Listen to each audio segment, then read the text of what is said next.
This is Bruce Buffer, and this is the moment you've all been waiting for. It's time for the MMA-Holes! Mixed martial a-holes. MMA-Holes, MMA-Holes, MMA-Holes, MMA-Holes, MMA-Holes. You like to be a mixed martial a-hole. MMA-Holes, MMA-Holes, MMA-Holes, MMA-Holes, MMA-Holes. No way. From the Aunt and Uncle Studios of Arizona, XMMA recap. James Vick got smashed. He battles for the lightweight championship. Who will fight for it? MMA news, UFC Fight Week with the MMA-Holes. Yeah. All right, people. Wonderful. We are wonderful. How are you today? I hope you're wonderful on Monday night. I mean, it's the best day of the week. Everyone loves Monday, right, Jesse? Yesy. Wonderful. Yesy, how you feeling today? Good, Moss. My ribs are getting a little crowded, but I'm good. It's because you're with MMA Hole. I'm with MMA-Hole. That's right. Inside the belly, Whole she's S. got a creamy MMA hole inside of her. And yeah, her insides are getting all squished. You know who else is getting squished? You know whose face is getting squished? James Vick. Oof, Moss, you went there. Squished. Squishy face. XMMA was on our channel Saturday night. I had a fantastical time. I was delighted by their display. Every fight was fantastical. I enjoyed everything about it. And we got to do something big here on the channel. A big moment in MMA Hole history. We'll Yes. recap that fight card. But JBH, now that we are in the after stages of XMMA, how do you feel about it? I thought the event, how do I feel about the event as a whole? It was fantastic. It was like light years better than I could have ever expected. I knew it was going to be good, but it was incredible. As far as the James Vick thing, can we all agree that was something that was expected? I was trying to give him the benefit of the doubt. I think we all wanted to give him the benefit of the doubt. But even in the chat, you saw everybody was going Vick. But at the end of the day, the guy's just been knocked out too many times. You know, it's rough. It was a rough watch. It is what it is. What are you gonna do? Started off pretty fiery between both of them, and then when the mouthpiece popped out of his face and the continual carnage to the face, it was like, oh boy, it's gonna happen like this. A lot of interesting fights on Saturday night, and that's right. If you're just tuning in, you're just new to the show. XMMA, a promotion that basically rose out of nowhere, had the pleasure of working with, was absolutely wonderful. Here's the card over here. And James Vick falls. Round 2, Andre Fialho. Now, Yes. a lot of people are saying that's it. We've seen enough of James Vick. A lot of people, it seems Even like you on the night of, I said, does he hang it up? And you said, yeah. You think it might be time to hang up the gloves I mean, listen. or throw in the gloves. I always say it. I've said this a million times actually. I don't want to be the one to say, no, well, it's time to hang it up, kid. You know, I hate being that person because, listen, these people, it's their life. It's their Right. lives. It's like if someone came up to me and says, hey, Chris, you can't be an MMA hole anymore. Who the fuck are you? Who the fuck are you to tell me? Christopher, Yeah. I think it's time for you to hang it up. Well, get out of my house. You're not allowed to No, be an MMA immediately hole jump through anymore. that window right over there and go dance with Connor in the background. But think about it. If someone was to say to you, even if you were, it's time to go, you would be like, no, I'm not ready. Yeah, because when you think about it, it's like what decision of it is yours, you know? You want to be in charge of your own, legacy that you leave or whatever, and James Vick might be chasing that one final emblem of proof, and he just can't get it, Well, he went up. We were like, well, maybe, it would be different being up a weight class, not as drastic of a cut. It's the same outcome. He seemed slower too. I Well- wonder if that had to do with the weight cut. There was a long layoff, right? And it could have been rust, or it could be time is up. I mean, or maybe it's both. Maybe it's both. But I mean, you look at this now. You're on a 5-fight losing streak, and a lot of knockouts on this losing streak. Yeah, you got to wonder what his family's saying to him, and friends and teammates, like what they're saying here after taking knockout after knockout. Yeah. Not very good. So, chat room, let's see what you have to say. We got a donation coming in over here, and let's play it. Super chat. The moss spreads within. The moss does spread within. It's true. The moss spreads within. It does. Thank you, Scott Free. It does. Wednesday night, we'll have Robin Black on. He'll be on this show Wednesday night, so that's wonderful, wonderful. It's a confirmed situation, and we have a lot of surprises for you guys coming up. Let's see what the chat's doing. Uncle Carper says, "Pale, wonderful, wonderful." 2 joints. Carper, what, bro? Saman in the chat says, "What bear or watch bare knuckle PVZ is fighting? Who cares?" Yeah. I think we are covering the bare knuckle. Oh shit! It's bare knuckle fight week. It is. Yeah. We'll discuss that a little bit more. Maybe we'll talk to Robin about that as well. I'm pretty sure we're going to be covering that. Lewis says he should move up to middleweight. 2 joints says Robin Men in Black. PBV says Putkata, whatever that means. How you doing, Moss and JB? Wonderful. I believe it's Vick's time, like most of Sean Hart. Joe B says Vick might have some neurological damage. You think so? Well, here's the thing. I've said it before. We've seen it with fighters before, where you can't always say if a fighter gets knocked out once that they're gonna just constantly get knocked out again. But you do know when a fighter gets knocked out, the chances of them getting knocked out again are a little bit higher, because now, like, the chin's been broken, right? We saw it with Chris Weidman, for example. He got knocked out, and it's not like he gets knocked out every time after his fight, and there's been fights after that he looks fantastic, but the chin is more fragile, right? I don't even think it's his chin, right? I don't even think it's that. He took repetitive shots. Like, it was just a matter of he couldn't protect his chin. Yeah, he didn't protect his mouthpiece fell out, and it's not like one shot down dead. It's not like something like that. It was a repetitive batter to the face.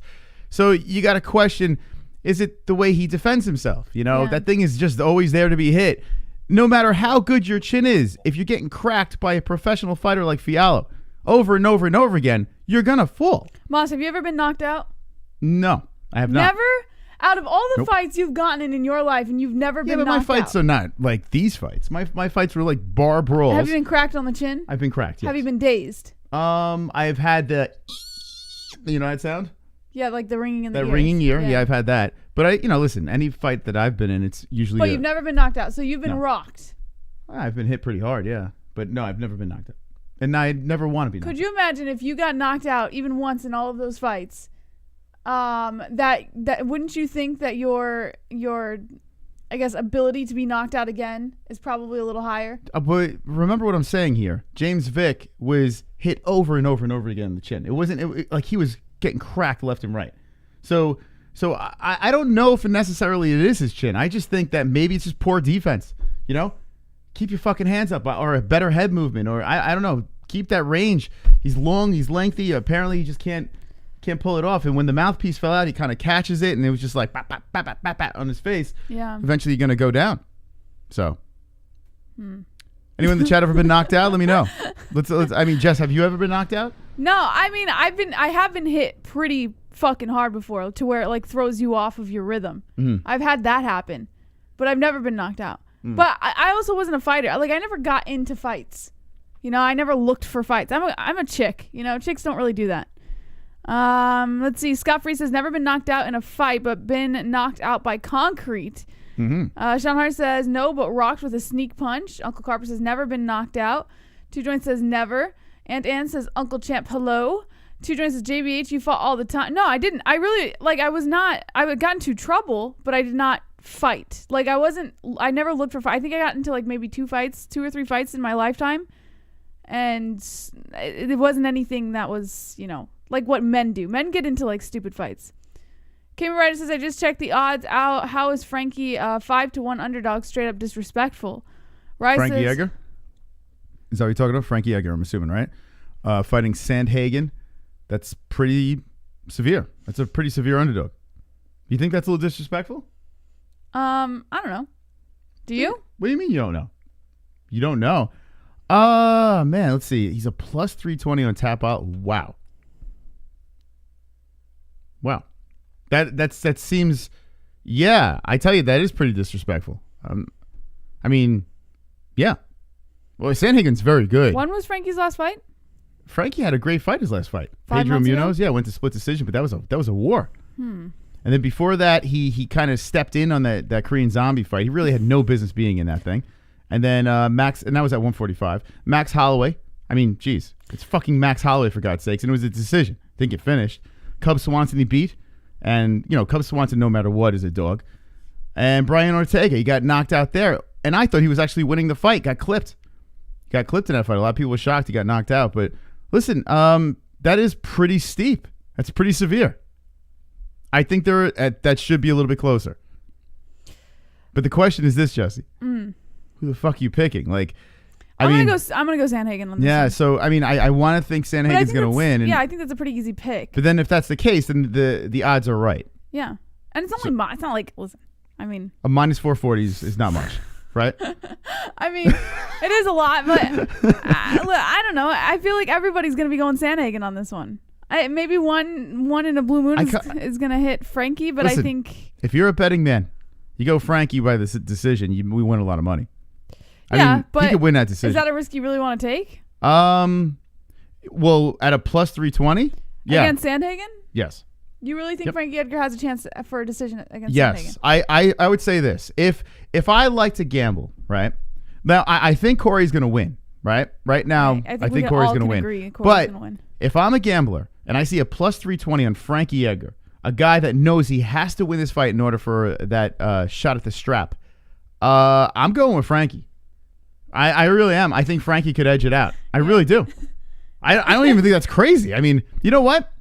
I might even just make my pick flat out Frankie Edgar with no line, nothing. I don't think you're going to do that. Because if you do that, then I would tell you to put money on it. If you are going to pick Frankie, I would say put money on it. It is a little disrespectful that gap. I mean, maybe I'm nuts.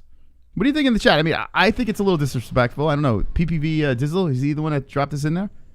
And PPV says, I have Frankie TKO. Lewis says Frankie will beat him like he beat Rodriguez. Yeah, remember that when he fought Yair? Everyone and their mother was picking the shiny new toy with Yair Rodriguez. Everyone loved the Mexicano going in there. Long guy, too big. He's going to beat him up. Frankie fucked him up.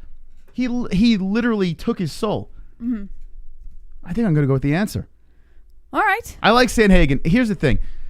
When Sandhagen was coming up, I was rah-rahing the guy and saying he's going to be a champion. So it would be like against everything I was predicting back in the day if I go with Frankie. But seeing that lopsided, I don't know, man. I think it's a good underdog bet. I really do. Fair enough.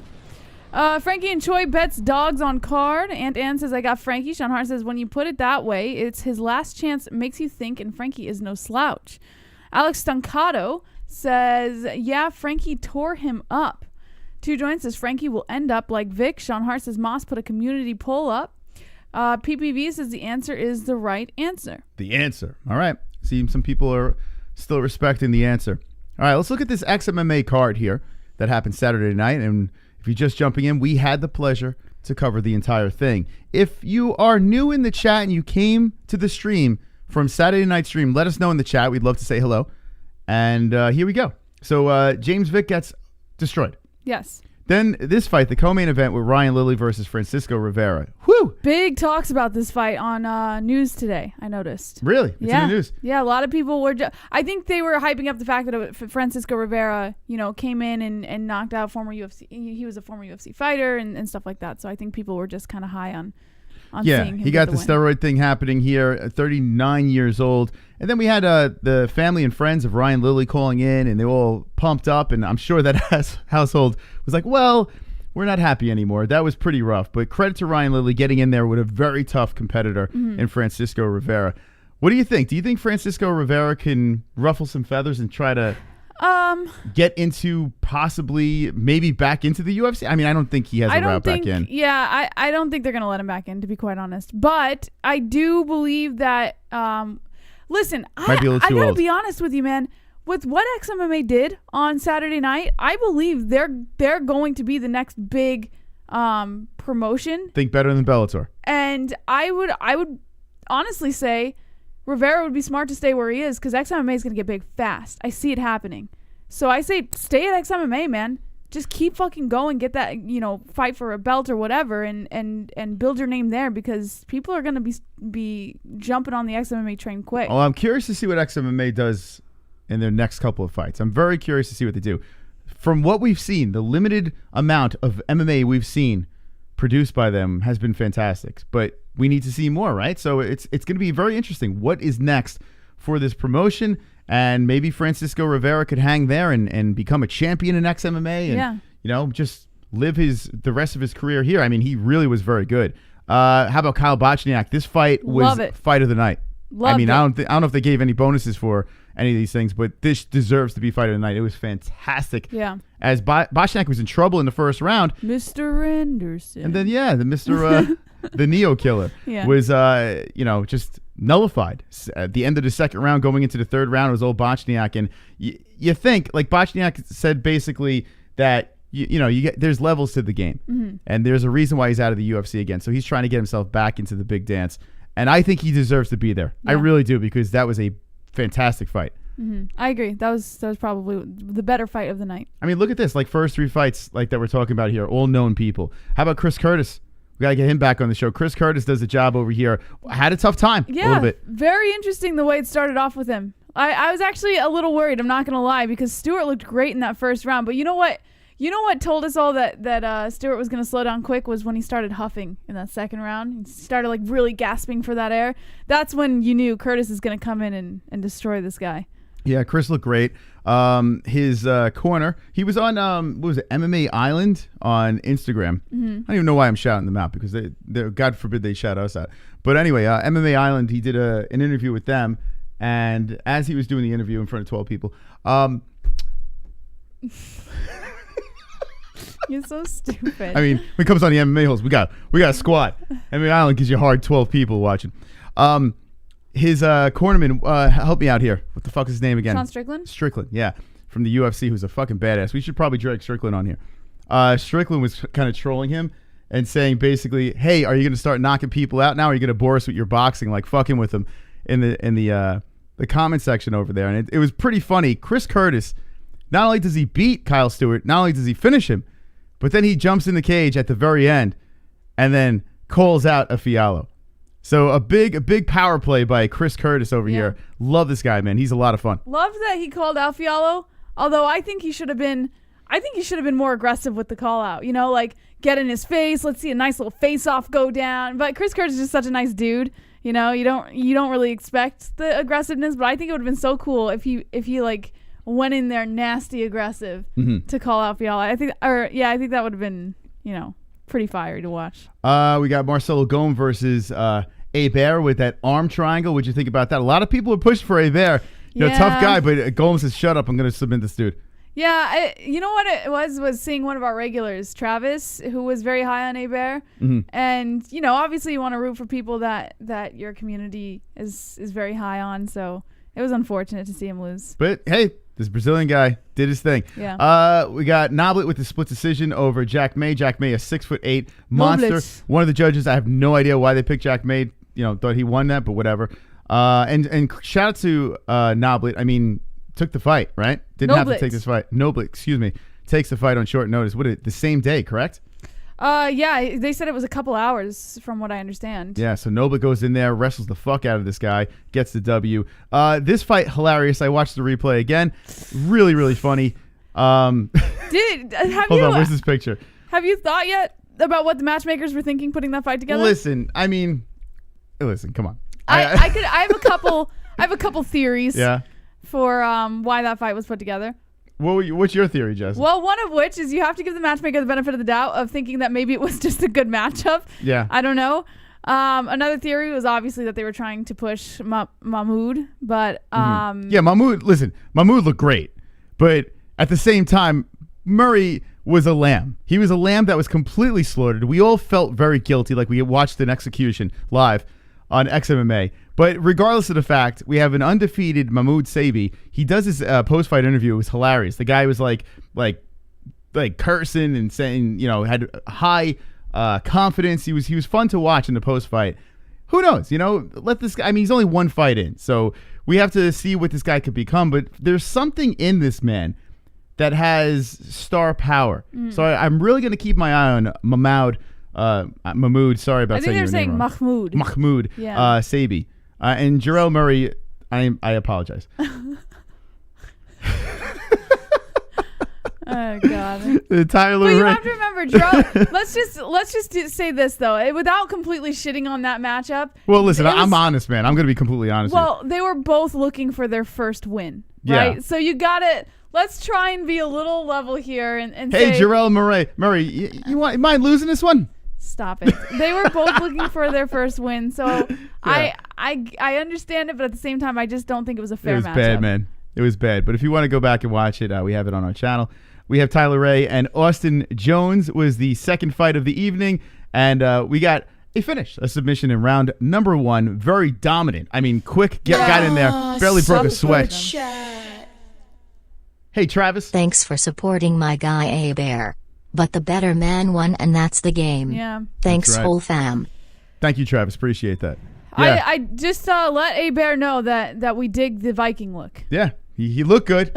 He looked good. And by the way, what are they saying? White trash MMA? Hold on a second. I apologize. Oh, someone was mentioning his fight production. Yeah, hold on. Look at this. Yeah, we missed it during the live stream. There was a lot of stuff going on during the live stream. But Brandon Abear, right? They're like, yo, check out his bio over there on Tapology. And we missed this. His foundation style. White trash MMA. Yeah. How the fuck did we miss that? I don't know how we missed that, but that is absolutely wonderful. Wonderful. Now you'll bounce back, my friend. You'll bounce back. Okay.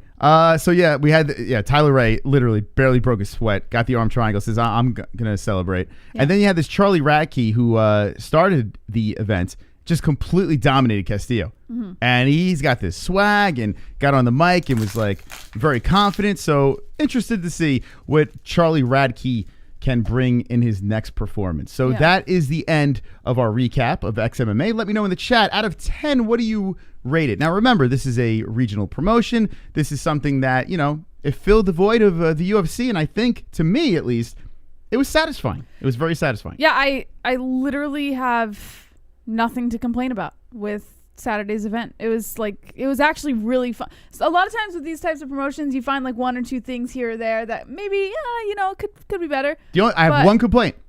Oh, the names, right? And they're not the only one that does it. Bellator makes a mistake as well. They put the names up, right? A lot of times.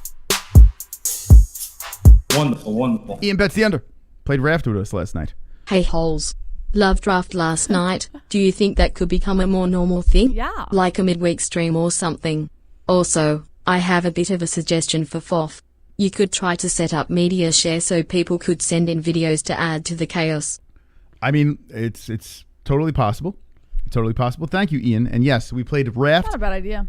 On our second channel, gaming channel, link in the description. Yeah, so it's not just XMMA. A lot of these promotions do it. You got to leave the fighters' names on the screen. You got to have them on there. Wonderful. We don't know all the fighters, especially on the earlier fights. Not gonna lie, watching XMMI with you guys calling the shots was pretty damn fun. Hope you guys get that gig again. Yeah. Wonderful. Yeah, I loved it. I said it on Saturday night. I want to do it again. That there was something about fight buddies are great because we get to watch the fights with you guys. We do our live reactions and stuff like that. But there was something about being able to, and I saw people saying this in the comments too, about being able to watch real time with everyone, and we all saw the same thing at the same. There was just something really cool about that. I'm telling you, I'm not trying to toot our own horn here, but it's different. This is not like that Snoopcast that they had. We proved on Saturday that there's a whole different way to experience MMA, to have fun with the sport. Even if a fight is just not the most exciting fight, we have a way to make it exciting. We have a live interactive chat, and I think that I really feel this is the future. The phone calls were calls in the intermission were hilarious, absolutely hilarious. Yeah. But I mean, think about that. The way XMMA, they called us in the intermission, to just kind of intertwine. We had fans calling in, teammates, whatever. It was just great. Announcers are calling in. Girls. That is the future, man. That's the future. The UFC, does a great job. But let's be honest, when you see something over and over again done the same way, sometimes you got to spice it up. XMMA took the bulls by the horns, and they got the fucking MMA-Holes involved. Game changer. We need to do this more. Okay. All right. Uncle Mike H says 100%. Uncle Tam says ring. Sponge Boy Me Bob says let's go again. Kainoda says yep. It was truly interactive. The UFC is going to do this soon.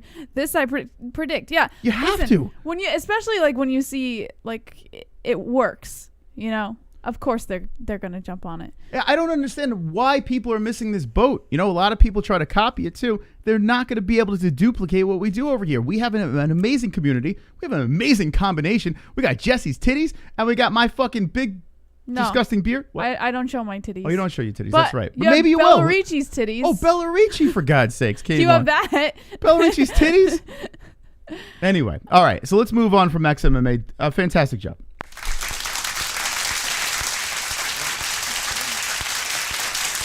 All right, Jesse. Yeah. Wonderful. Now we spoke about James Vick. We move on into the first story that you have for us in the news. What do we have? So the first couple stories are actually like not relevant to that Dustin Poirier story, so it's up to you. Do you want to start with Dustin Poirier? Bang it out. Let's go. All right. So the first story is actually a tweet from Mike Perry, something that you brought up to me. I thought was pretty funny. Mike Perry tweeted out, "I know some won't care, but some might appreciate this. This is for my son and me as a son to be different than my father. Also, Black History Month, I would like to apologize for any time I ever said the N-word. Plain and simple, you won't hear it from me anymore. Hashtag no disrespect." Okay, so Mike Perry's not saying the N-word anymore, guys. Did you ever think that would happen in Mike Perry's lifetime?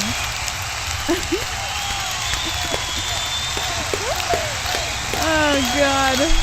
Wonderful. The one guy in the UFC and on the UFC roster who drops the N-word more than anybody else. To my black friends in the chat, do you accept this apology? I want to know. We have some African Americans in the chat right now. Do you accept Mike Perry's apology because now he's retracting the N-word because of Black History Month? Well, he also says it's for his son. I think what happened was his girlfriend was probably like, you can't be saying that around him. Mike Perry's the best. Could felony be a good fit for IZZY? Oh man, 100%. felony would be great. I mean, it'd be a fun fit for XMMA. Damn, man. I didn't even think about it. I thought, shit, we had another promotion in mind that we were talking to, and felony, we were like thinking about throwing him there, but XMMA would be fun. Imagine felony, the face of XMMA, Charles Bennett. That'd be great. Oh God. That would be great. It is in Florida. Yeah, it isn't. Well, he's in Georgia now, but I think he would go back to Florida. Yeah. Damn, XMMA in Florida. I like that. Yeah. So yeah, Mike Perry's not saying the N-word anymore. I have a feeling it's probably his girlfriend was probably like, listen, you have a son now. You can't be speaking like that around him because I don't want my child speaking like that. And you don't want N-bombs for your son, your baby child? Yeah. And he was probably like, oh, okay, I won't say it anymore. And he has so to tell weird, everyone. man. Mike Perry, he's the best, man. Mike Perry is really, really funny. I see Mike Perry has a bright future in XMMA. I see that very soon because I think his UFC days are numbered. I'm going to be completely honest with you. The dude he's all over the place, man. Mm-hmm. But we'll see. People still like him. I still like him too. I mean, I think he's hilarious. I really do. And I think his fighting style is always exciting. But I mean, how many more L's are you going to take before the UFC's like, all right, enough's enough, man? I wonder if oh no, never mind. I had like this really bizarre theory, but it probably is completely irrelevant. Uncle Champ says good for Mike. I notice his autism. Mike's mixed says CN. I notice says LOL Uncle Boss. LOL Travis is 2 joints. Sponge Boy Me Bob says Till trolled him to oblivion. Till trolls everyone though. I mean he trolls himself, calling him Karen Till. I'm going to show something here, Jesse. I don't know if you have a story on this, but what's that? I have to show this. I'm pretty sure. I do have a story. All right, we're going to segue. Okay. All right. I'm pretty sure everyone saw this video, and everyone had the same thoughts on this video. Jake Paul is fighting Ben Askren, and like I said before, I really don't want to talk about it much, but a video was released today by Ben Askren that he received a punching bag with Jake Paul's face on it. Now, I want you to see, if you want to know how to box, if you want to know how to throw a punch, Ben Askren's the guy. He is the guy to show you how to properly throw a flurry of punches at your victim. Where's the sound? Wonderful. Hold on a second. Ken Dog. Been here for about 3 years. I fucking love you guys. Best MMA channel on YouTube. You guys are the reason I grew balls to bet $1,000 on Andre Fialho and won $2,500. Best tip I could give you back would be hashtag crypto checkout dollar world token and Kiwitas protocol. Damn, man. I wish. Listen, crap, man. James Vick's Chin. Thank you so much for that donation. No, it's Ken Dog. James Vick's Chin's coming in next. That was Ken Dog. I apologize. Ken Dog, I wish that I knew what the hell to do with crypto. I really do. There was a time where a sponsor was going to pay us in crypto. We should have taken it back in the day. We never did. It is a little. My buddy's like $60,000 richer now because of it. I wish I knew what the hell was going on, but I'm so focused on this show, and I'm just going to see where this thing takes us, and I hope everyone makes a ton of money on crypto and GameStop or whatever the hell's going on. Another donation coming in, and here it is, James Vick's Chin. I'm sorry. Wonderful, wonderful. Hello. It's me. I was wondering if after all these years you would like to meet. Is anyone out there? Hello. It's me. Can anyone hear me? Am I still alive? Is this a dream?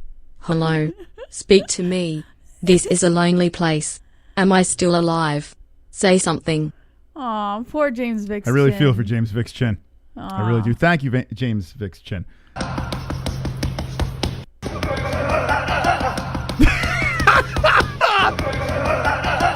All right, Jess. He's joking, right? I'm assuming. Hope he is joking. I'm going to say yes, he's joking.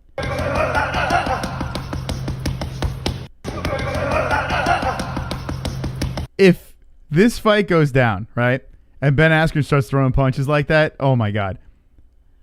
Ben looks like he's punching a steak, not getting ready for a fight. Yes, Darren Till. Oh, God. It looks like a kid having a temper tantrum. Yeah. I want to play with the toy. I don't want to eat that. What do you think, Jesse? Lightning fast. The speed and precision. Yeah, listen, I think he's just fucking around. I don't think that's how he's actually going to go in there boxing. I hope that's not how he actually goes in there with the intent to box. Okay. There's Ben Askren. What do you think his chances are against Jake Paul? All right. I had to just throw that in there. I mean, is there really much of a story with it? I don't think so. No. Okay, let's move on. All right.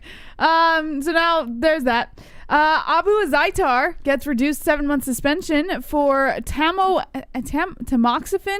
All right, let me just say something here. I thought this was the guy with the fucking suitcase. You thought it was Ottman. The whole time, I thought this was the guy.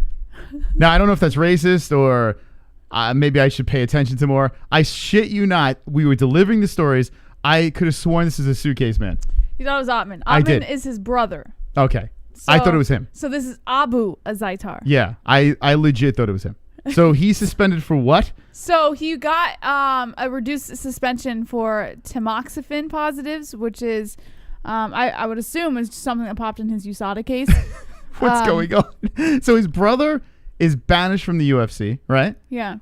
And this guy pops on his USADA test. My God. Now, that was between August 25th and September 17th of this past year. USADA announced on Monday in a press release. Azaitar presented evidence of a doctor's prescription for the drug, so he was not just blatantly taking, drugs that were illegal in combat sports. This was prescribed to him. And then it says, which has been linked to post-cycle steroid use and is banned at all times. Did anyone else think that this was the suitcase guy? Or am I the only one that thought I think you're the only one who thought that this was a I suitcase legit guy. thought this was the guy. I mean, we've said Ottman Azaitar multiple chat. times. Yeah, I thought it was him. I thought it was him. JBH, be proud of your massive memories. Got milk. There you go. My massive memories. Be proud, Jesse. Why would I not be proud of that? She is proud. Of course Thank I'm you, proud. Hunter. I just don't need to air it out to everyone because I respect myself. She just needs to milk it out, if you know what I'm saying. Wonderful. USADA denied Azaitar's application for a TUE due to lack of sufficient medical justification. Hold on a second. I apologize, Jesse. PPV Dizzle thought the same thing. Thank God. I felt like a complete asshole. I'm like, this is the guy, right? What is he suspended for? He's not even in the UFC. How do they suspend him if he's not in the UFC? Yeah. But okay, so me and PPV Dizzle on the same boat. Okay, I'm good now. Thank you. Thank you for your honesty. Yes. Azaitar's suspension is retroactive to the date of his first positive test, meaning he'll be eligible to compete in March of 2021. It's unclear why USADA cited 4 separate samples in the resolution of Azaitar's case. A single tamoxifen positive should, in theory, result in an anti-doping violation. A request for comment to the agency wasn't immediately returned. USADA does have the ability to retest previous samples from fighters if they are under suspicion for anti-doping violations. The news comes less than 2 weeks after Zaitar's brother, Ottoman, but it's like Ottoman, the furniture, was released from his UFC contract for violating the promotion's COVID-19 protocols on Fight Island. Ottoman Zaitar was scheduled to face Matt Frevola on that card, but he was removed before the event's official weigh-ins. Dana White later told reporters that his brother had broken the bubble in which the fighters were required and blah, blah, blah. All that stuff that we were talking about with his brother. Yeah. So Abu is still in the UFC. He got his suspension reduced. He is set to fight, or projected to fight in March 2021. Okay. Uh-oh. Wonderful. Someone's hitting the donate boy, Jesse. The donate boy. Megan Anderson got popped for horse tranquilizer. That's why that bitch looks like that racehorse secretariat. Ooh, Chrome. Come on, man. Come on. Jeez Louise. Why you gotta be that way? Gotta put us in an uncomfortable predicament. You know, I was thinking, we were literally the show that was showing XMMA. Like, we got no credit. Did you notice this? Like, MMA media was all over the place covering Do you like need credit? the sport. And no pat on the back, besides XMMA, they gave us credit. But no pat on the back from MMA media. They want nothing to do with us. Could it be? Scared. Could it be because of donations like that? I don't know. Could it be because of the stupid shit I say? Possibly. But no credit. So we move forward. We don't care if they don't want to talk about us. We just have our own little party over here and they can go fuck themselves. All right. Charles Oliveira turned down another short notice fight with Michael Chandler for UFC 258. Okay. According to Zane Simon Oh, God. of Bloody Elbow, with their next pay-per-view just 2 weeks away, the UFC has found themselves doing a bit of scrambling. Originally set to be co-mained by a long-awaited rematch between former UFC middleweight champ Chris Weidman and former UFC fighter finalist Uriah Hall, who originally met back in 2010 for a vacant Ring of Combat belt. That fight, unfortunately, has been pushed back until April following Weidman's COVID-19 diagnosis. Even with a welterweight championship on the docket, without the battle of top-ranked middleweights, the February 13th card has ended up looking just a little spare. So it doesn't come as too big of a surprise that the world's largest MMA organization has been looking to book another top-quality action scrap to keep their latest pay-per-view offering strong. To that end, Brazilian MMA site AG Fight reports that the UFC offered Charles Oliveira a matchup with former Bellator champ and recent UFC debutee Michael Chandler.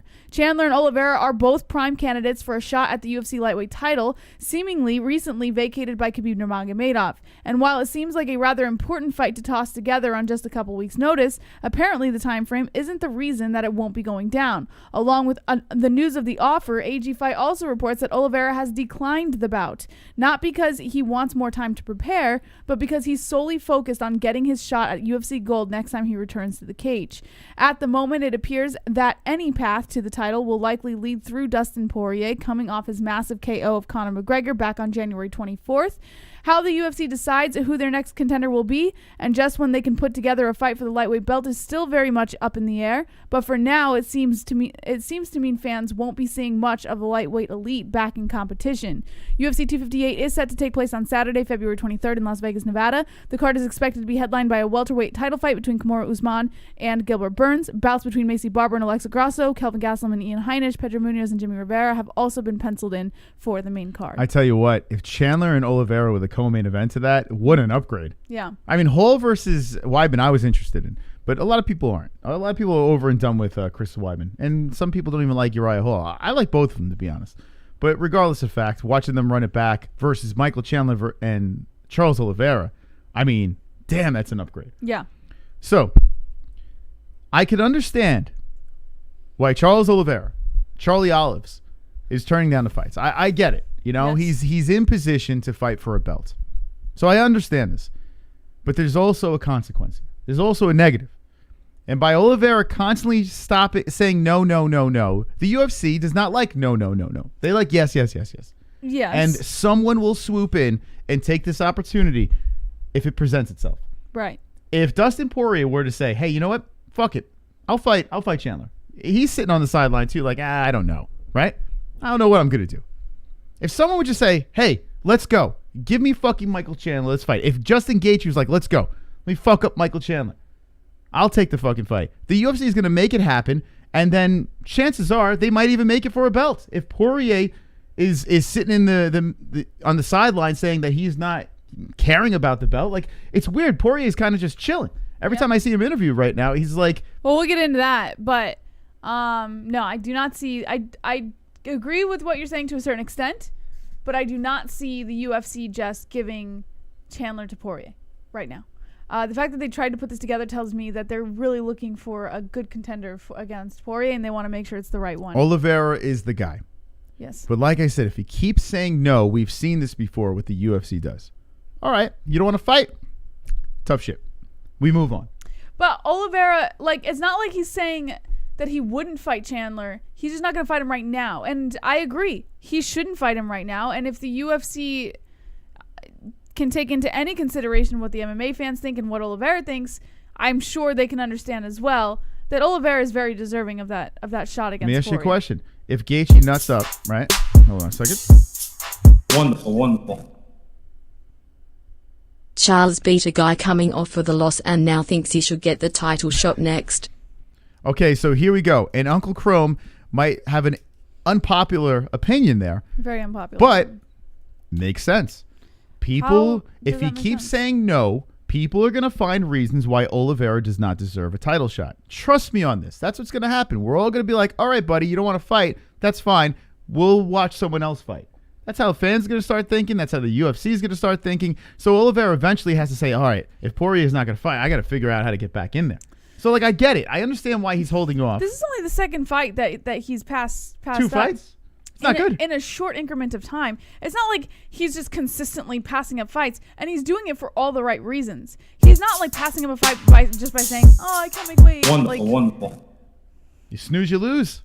Jugs BH always disagreeing with Moss. That's why I love this show. Very balanced reporting. Jugs. I don't always disagree with him. I agree with a lot of things that he says. No, she doesn't. No, I do. But first of all, there has to be balance on the show, just so you know. And I think it makes for a good debate in the chat to have two different perspectives. I told her when she came here that's important. Like, we were, right from the get-go, we were disagreeing on a lot of things. And if we did have the same opinion on every sort of situation, yeah, it would be boring. Let's be honest. I mean, you got to have cater to both sides of the chat room, right? There is a side that believes in one thing, a side that believes in the other. And luckily, we disagree on everything. And that's great, Jesse. It's content. Yes. But anyway, Charles Oliveira sits around, oh, I'm going to wait for your belt. And then say, Michael Chandler fights Justin Gaethje. A spectacular fight happens, and say Michael Chandler knocks out Gaethje. You mean to tell me that if Dustin Poirier's like, fuck it, I'll fight this guy now. If Dustin Poirier's like, I'll fight Michael Chandler. He won't. But if he does, if he says, I'll fight this guy, where does that leave Oliveira? So what would have to happen if that was true? Wonderful, wonderful. RX, don't come after me, BRO. Uh-oh. What's going on with Kainoto and RX? Probably nothing. I think he's just trolling. Thank you, Kainoto. No, if your theory was true, like if it happened, then what would have to happen is Dustin Poirier and Michael Chandler fight for the belt, and then Charles Oliveira would fight them as like a contender, right? But that's not going to happen. I don't see that happening. Actually, I do see it happening. I take that back. It will happen. I see it happening if they can't figure out something for UFC 58. Let's be real. This title fight is for who is in second place. Nobody is near Khabib's level. Agreed. This is for the silver belt, not gold. Agreed. You're not wrong, but here's the thing. I couldn't agree more. Listen. But a belt is a belt. Khabib's not here anymore. Yeah. We're talking about a mythical creature now.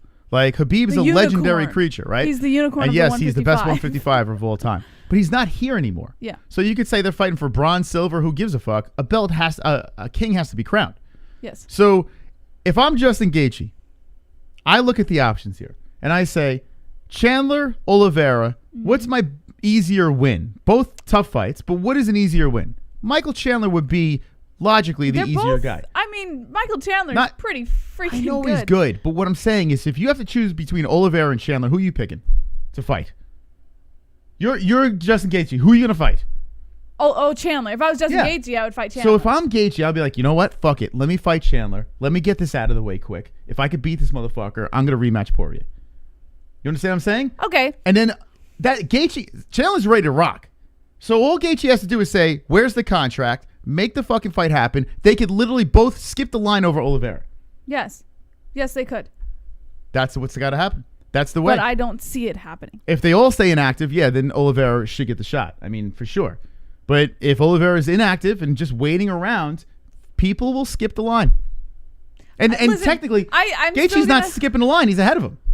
Right? No, yes. I don't know. Gaethje is ahead of Oliveira. But the UFC's not looking at rankings right now. Chat. Well, I mean, listen, fair is fair, right? James Vick is my favorite knocked out artist. See what he did there, Moss? Knocked out artist. He does fall nicely. He does. He doesn't look. He's handsome while he does it. Okay, let's go to the rankings over here and check it out. Justin Gaethje number 2, Charles over the Olives number 3. Okay, Chandler and Gaethje fight. That's basically for a contender right there. Oliveira he'll get past. He's already. I mean, Gaethje's already ahead of him. So Oliveira's got to say, okay, I got to fucking fight. I have to. Wonderful. You could say the same thing about the 170 belt. That's GSP belt, not Usman's. Yes, it's true. Yeah, I mean, think about it, right? Unicorn. Like every time someone retires, well, it's not really their belts. I mean, then why are we watching? Why are we watching at all? I was gonna say I saw PPV Dizzle brought up a really interesting point in the chat that Oliveira did just fight a little over a month ago. Okay. So he turned down 2 fights. It doesn't exactly look the best. But he turned him down within short notice of each other, and he turned him down for all the right reasons, and he literally just fought. So the UFC has no reason to say, okay, we're just going to give the shot to someone else. They have no reason at all. The reason is Gaethje's higher than him? No, I understand what you're saying about Gaethje, but we're talking about Chandler. When you were saying, well, what if Dustin Poirier and Chandler fight? Listen. They have no reason to give Chandler that opportunity ahead of Oliveira. If Justin Gaethje says, I'm ready to rock, and Charles Oliveira don't want to fight Gaethje, okay? And Michael Chandler takes that fight. See you later, Oliveira. Sorry. Because I don't think Poirier is coming back anytime soon. And honestly, Poirier is smart enough to know that Oliveira is probably, he even said it himself, he's probably the most difficult task. Even Gaethje said it as well. They all realize Oliveira is very dangerous. Yes. So, I'm telling you, Chandler, Gaethje, if that fight happens, because Gaethje's all over the interview scene now with the media. But all he's been doing is complaining about. Yeah, he's been yapping a lot. Conor. Gaethje might shoot himself in the foot. Yeah, he's saying he's going to leave if he doesn't get. If he keeps crying, then he's not. Yeah, that's out the window. Yeah. For sure. Doesn't look good for him. All right, what's your story on Poirier? Okay, so I actually have 2. One of them is more on Chandler than Poirier. One is more on Poirier. We got to get to the bottom of this. Who is going to fight for the belt?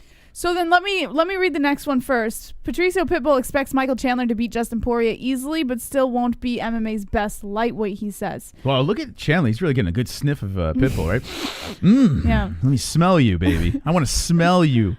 According to Guillermo Cruz of MMA Fighting, every time Michael Chandler enters the cage to compete, expect a tweet from Patricio Pitbull. Chandler, a former Bellator lightweight champion, beat Pitbull's brother, Patricky Freire, twice in 2011 and 2016, but Pitbull got the last laugh for the family, knocking him out in May 2019 to become a 2-division Bellator king. Watch it back, people. That stoppage was a little sus. Sus. Chandler isn't on the Bellator roster anymore, but when he knocked out Dan Hooker at UFC 257, Pitbull was quick to compliment him with a quick jab, of course. He said, "Good work, my son. Daddy is proud of you." And then he said, "My son, Michael Chandler, is going to be the UFC champion next, easily." And then he put hashtag UFC 257. Could you imagine, though? So say Chandler finds a way to the belt, which he's very close to putting himself in that position. Chandler becomes the champion, right? Kind of like Eddie Alvarez did. And then Pitbull's contract is up. I don't know how many he has left in Bellator, and then comes to the UFC. And you have know, Chandler people- Pitbull again. People were throwing Could that you out imagine? there. Could you imagine that though? Do you really see that happening? That would be the biggest Pitbull? slap in the face to Bellator, and at the same time, it would be the biggest compliment to Bellator. Scott Coker's going to do everything he can. Like what? To keep Pitbull on the roster. You don't think he wanted Michael Chandler to stay with him? Oh, I'm sure he did, but I don't think. Listen, I think Scott Coker knew that he had to be willing to afford to lose one good guy, and that was Michael Chandler. He's gonna do, especially now that the UFC has Michael Chandler so high up on the rankings right now. Scott Coker's gonna do everything he can to keep It'd be Pitbull. crazy, man. It would be so fucking weird calling a fight buddies. I don't see Pitbull coming to the UFC. Chandler, they're running it back. Now I do see Pitbull under the UFC lights, using a transition to the UFC as like a tactic to get more money. Wonderful. From Coker. Let's be real. Khabib's biggest challenge is Usman and vice versa. But they both promise not to fight each other. Usman said it again on TMZ. Nobody beating these two. Maybe KHAMZAT hide. Yeah, KHAMZAT's is interesting. He is very interesting. We'll see what he does with Leon. Wonderful. In Hulk BH voice, you know what pisses me off, brother? Conor won the belt at 155 and SAT out for 2 years, brother. Why can't Khabib just relax without people wanting to strip him? Shit. What's he gonna do? Yeah, but Khabib says he's not I coming. want to say it so bad. Here's the difference. You want to say it like that? No, he already said it. Bernie Hogan. Here's the problem. Khabib is done. He said he's like, that's it. He's done. And another report surfaced again today about Khabib and GSP. I literally wanted to just rip my head off and just bash it against the wall. You might as well get used to it. Did you hear it? No, I didn't hear it, but you might as well get used to it because they're always going to be talking about that. It's always going to be that thing that floats in the air. Even 5 years down the road, I think people are going to. It was a legitimate MMA source was going out there. It was like viral all over Instagram. There's pictures everywhere. And then Ali Abdelaziz has to hit Twitter and say fake news. Yeah. Why are you doing this to us? Like, wait. Yeah, I think you might as at this point don't even get bothered by it. I am bothered, very bothered. Jessica. Well, no, I mean, don't. I know you're tired of hearing about it, Bothered. but 5 years down the road, I have a feeling people are still going to be talking about Khabib GSP. It's so ridiculous. It reminds me of Anderson and GSP. It reminds me of that thing over and over again. And then the John Jones and Anderson Silva thing. Like, it reminds me of that. It's like, all right, it's not happening. Come on, fucks. Yeah. Anyway, hit the like button. I don't know what you're waiting for. We have 212 watching, 81 likes. Smash the like button. Thank you to all the members over here, our patrons. Shout out to our patrons. We don't give you the love that you deserve. You guys and gals are absolutely wonderful. We thank everyone that digs into their pockets and literally supports this show and helps this show keep running. So thank you so much, peoples, for being wonderful. Next story, JBH. Oh, well, this is still the Pitbull story. If you want me to finish saying what he was saying. Or finish that story. He said, if Dustin Poirier is his next opponent, I think he wins just as easily in the exact same way. It will be as vicious as his debut. For now, Pitbull holds the distinction as the last man to beat Chandler. As long as Chandler continues to win in the UFC, the fact will serve as a counterpoint to fans who insist on treating Bellator fighters as B-League athletes. He said, I want to root for him. Wonderful. We got a donate boy over here, Matt. MFS sound like a guy who can't get over an ex-girlfriend who kicked them to the curb.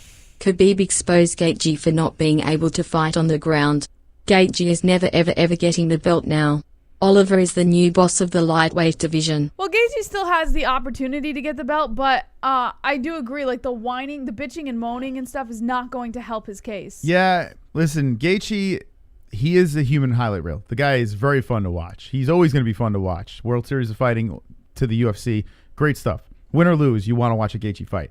But he has been extra cringe on the mic, and he's coming across as this weird... We got to be careful, Jesse, what we say here. I mean, we don't want to burn every bridge. Coming across like a cunt. Well, no, let's just think about it this way, right? If he were whining his way to the belt, right, and say he gets the belt, but he whined his way to get there, are you really going to respect him as a champion knowing that he was just crying the whole way? Or would you respect him more knowing that he just fucking kept his mouth shut, kept his head down, and just fucking got it? This is what it comes down to. No matter what you say on the mic, whether it's cringy or not, it's what you do in the cage. No matter what you do outside, no matter what interview, anything that comes out in your interview. To a certain extent. Like Henry Cejudo. I mean, a lot of people couldn't stand Henry Cejudo. I used to love him until he did the triple cringe But it doesn't matter. and now I can't stomach him at all. Do you respect him? I respect his accomplishments. Yes.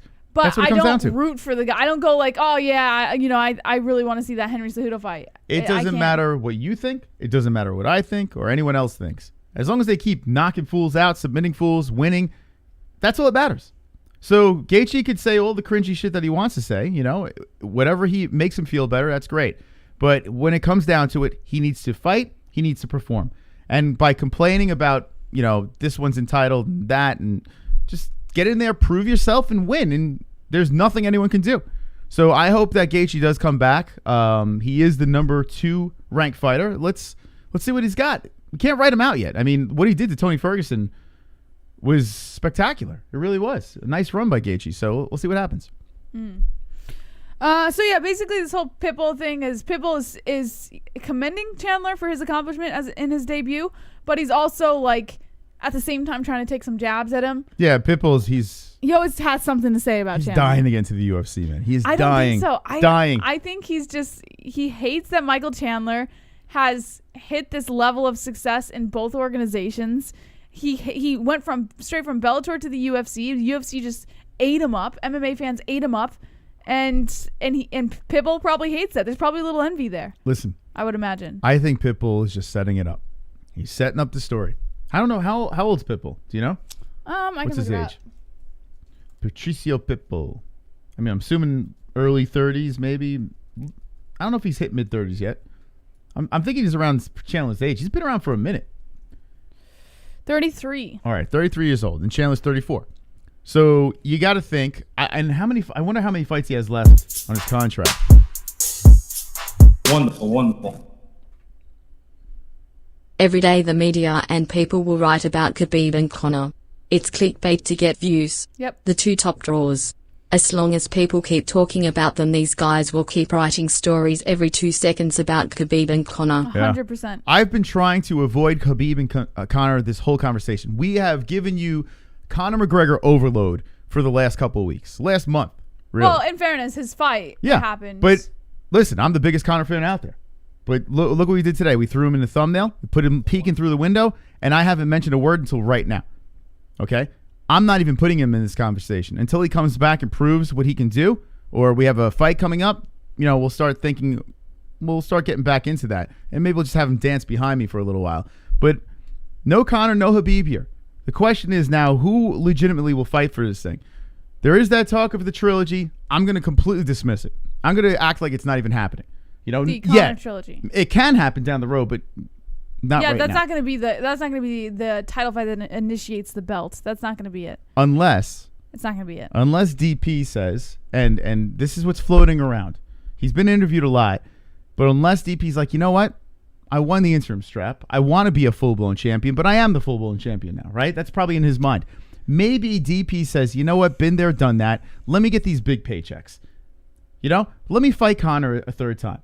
Let me fight a Nate Diaz or someone that I give a shit about fighting, you know, just to make a big buck, the quick buck. I think that DP is above the belt right now. He knows that Khabib is the champ. He knows he's the guy that he probably could never beat, right? Yeah. So Dustin Poirier is the top dog right now. He feels he's the champ. Why not make the money? So I wouldn't be surprised if DP does step aside. There's been rumors that he might just step aside, let someone else fight for this belt, and get these big money fights. It would not shock me in any way. It would shock me. Okay. Because you have to remember with how hard he worked to prove himself in the Conor McGregor fight, the second one. I just don't see him putting in that much effort to prove a point and then just backing off and not accepting that path to victory with the title. I don't see that happening at all. And honestly, I think it would just be a stupid move on his part.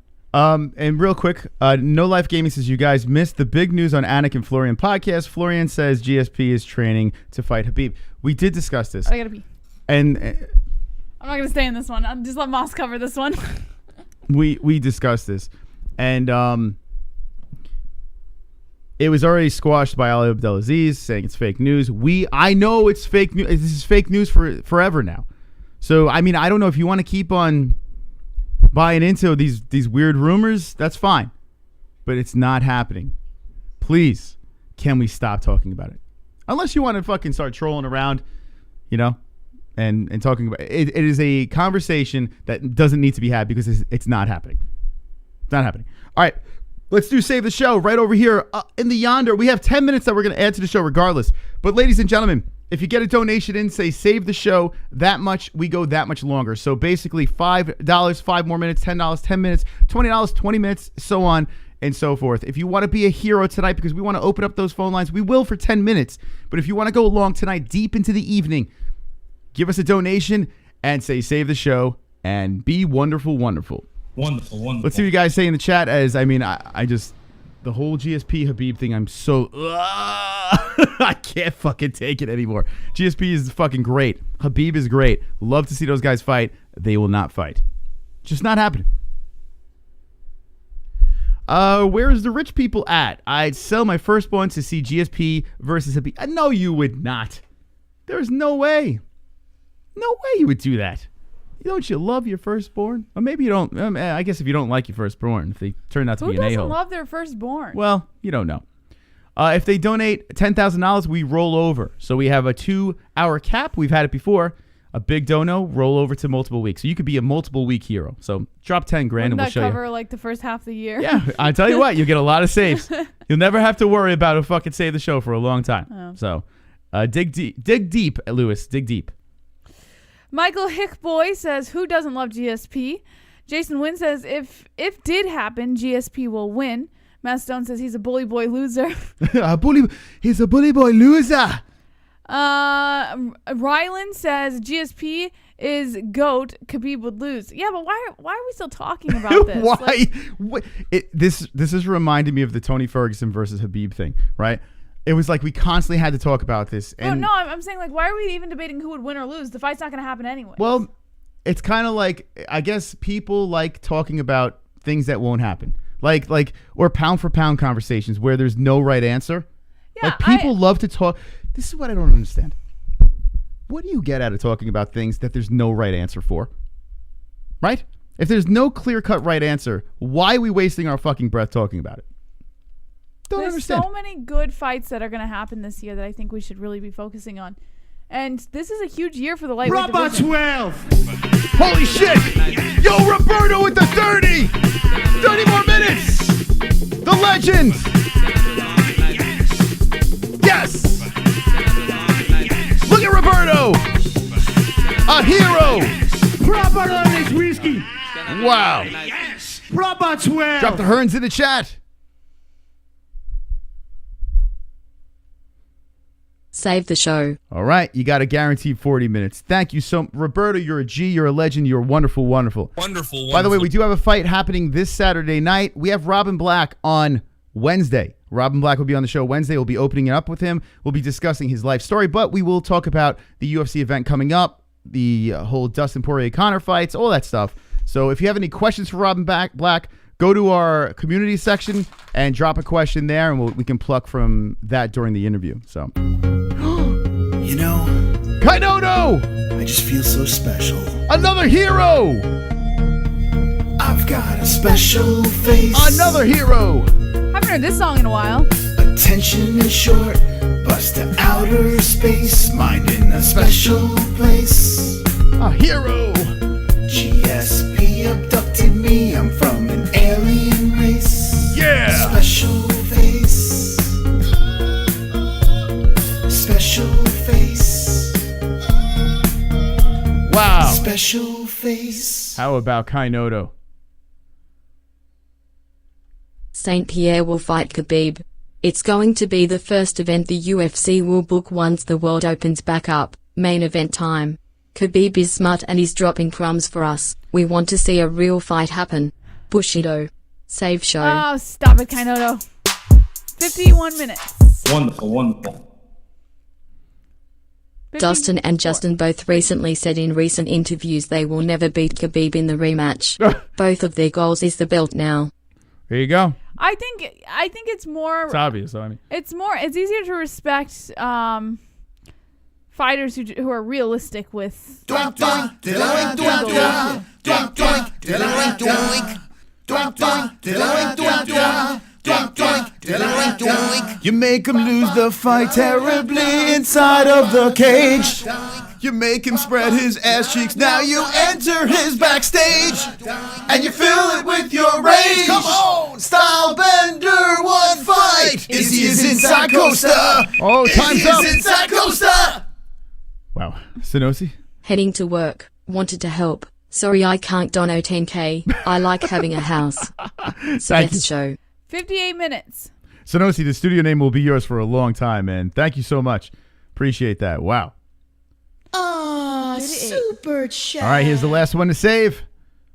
Save the show. An hour and 3 minutes. Heroes, round of applause for the community to keep the show going. All right.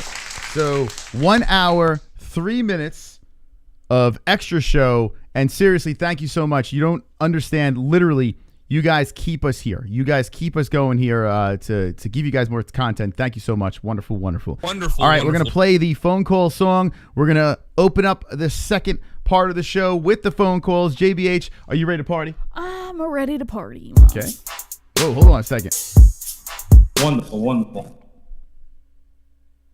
Breaking news. Saul Goodman confirms GSP tests positive for rematch with Khabib. All right. Thank you.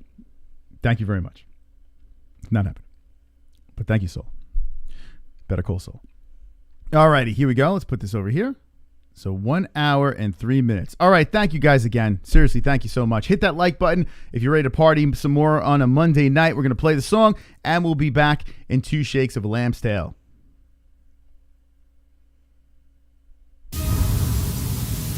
My name is Mystic. What's your name, and how can I help you? No, this is Lone Wolf, a.k.a. All Heart, a.k.a. Lone Wolf, a.k.a. Silver Carl. How's it going, Silver Carl? Wonderful, wonderful. Yeah, my name's Casper, and I'm a ghost. Sean, how are you tonight? Nice. Which one's having? Yo, drunk, what's up? Yeah, this is BBSB. I have a beach problem. Okay, well, this is Real Gamer. Man, your voice sounds a lot faggier on the phone. Hey, it's MJ, the artist formerly known as Kevin Lee. How you doing? Hey, my name's Dan. I got a question. Yo, Sonosi. What's up, Sonosi? What's up, you guys? It's Justin Jr. Hey, guys. It's Kevin from Denver. How you doing? Wonderful, wonderful. Hello, Mustafa. 832, you're live with the MMA-Holes. What's your name and what's on your mind? Hey, what's up? It's Pulse. What's up, Pulse? Hey, Pulse. Clocks. Hey, it's good luck. Alexander. What am I, chopped liver? We're celebrating. Ole. Yeah, baby. 647, you're live with the MMA-Holes. What's your name and what's on your mind? Michael Chandler from Boston. No way! Michael Anzalone, you just gave me butterflies when I heard your voice. Michael, welcome to the show. Huh? It's the knitter. Hello, guys. How you doing? Hi, Jesse. Hit the like button, you folks. This is the double champ. Yeah, I want to talk to you. I'm not big on talking about fighting that much, but... Hey, this is Jeremiah. Hey, it's Kevin from Chicago.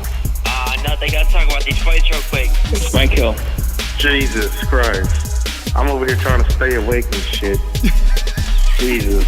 Oh, my God. Yeah, it was doing it for you, huh? Like, no one cares, Justin. Who the fuck are you talking about? Brooklyn Dodgers? Who the fuck them? I don't give a shit about them. Yeah, he thought the Brooklyn Dodgers should be the ring girl of the year. All right, That horse, Okay, Chrome, thank you, man. Wait, he has stuff to talk about. He's making fun of Justin first. Don't hang up on him. Hey. Anything else? Stay white. Okay, I appreciate that. All right, the number is 516-522-0267. What would you like to start the phone calls with, Jesse? Anything on your mind? Well, I think we got a lot of feedback already on the whole XMMA thing and what people thought. So I say let's talk about what's next for Dustin Poirier, and UFC 258 is coming up. We should talk about that. The Reem versus Volkov, which I haven't made my pick yet. If I go with my heart... Fight night. Huh? Fight night. Oh, yeah, the fight night was this Saturday. Yeah. Yes. We should probably talk about that since it's happening this Saturday. But whatever. Questions for Robin Black you can discuss as well. BKFC. So BKFC is Friday, right? I believe so. Okay, BKFC is Friday night, and the Super Bowl is Sunday. Or is it Saturday night? You're just saying I believe so, but you don't know. Let's see, BKFC. Well, that's why I say I believe so that you don't say I'm lying, because this way. I think you're just yesing me. I hope it's Saturday. This way I can be like, fuck. I said I believe. I don't know for sure. Damn, it's on Friday. Man, no. Oh, yeah, actually, that's good, because then we could do Friday BKFC and then Saturday. All right. Man, why BKFC's got to guess to show their fights, man. So Paige Van Zandt. You got Johnny Bedford, too. All right. You got Johnny Bedford. We'll cover that. All right, here we go. Let's start the clock. 516-522-0267. Let's take some phone calls, and looking forward to speaking to the pipes. The Piples. 516-522-0267. Precious Cargo says 2 slick, clever heavyweights. DBSB says Black Kentucky Fried Chicken. Steve Sparks says Rough and Rowdy and BKFC on Friday. Stay Dana, says Matt Stone. Sour Pickle says, did somebody say KFC? There it is. By the way, Tiger Life is still the sponsor of BKFC. We spoke to Frank from Tiger Life. Absolutely wonderful, wonderful drink. 773, you're live with the MMA-Holes. What's your name and what's on your mind? Well. All the MMA fans have turned into purists all of a sudden. They're all about meritocracy.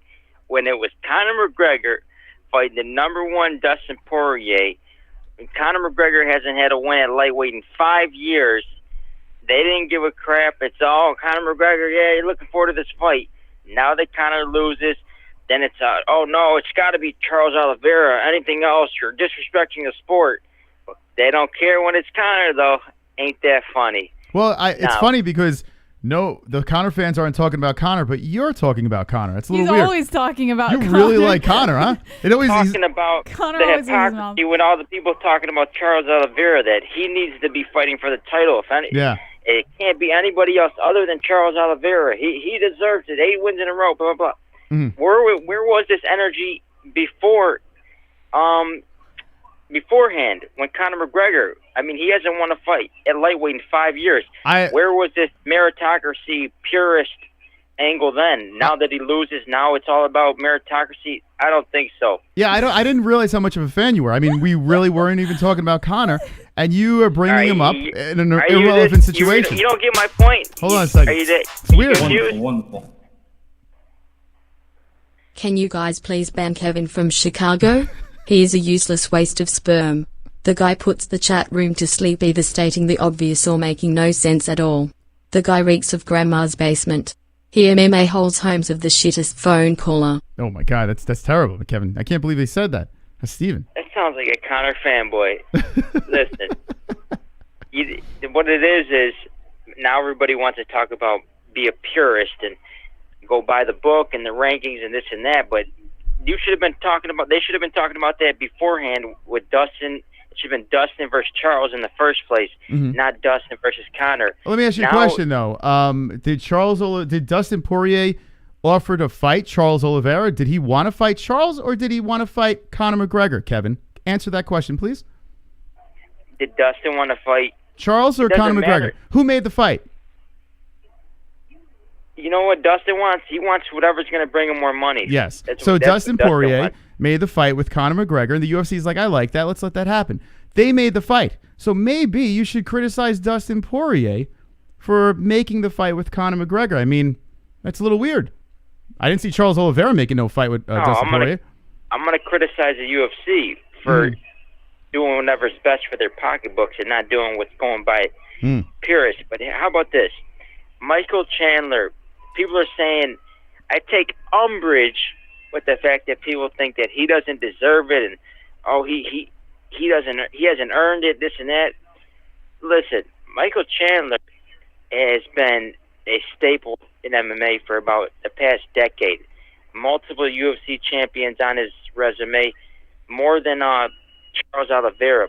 And after that big knockout against Dan Hooker in the co-main event on a Conor McGregor pay-per-view, he can easily skip past Charles Oliveira. Wait, didn't you pick Hooker? And all the purists crying about that, saying, oh, that's not fair and this and that.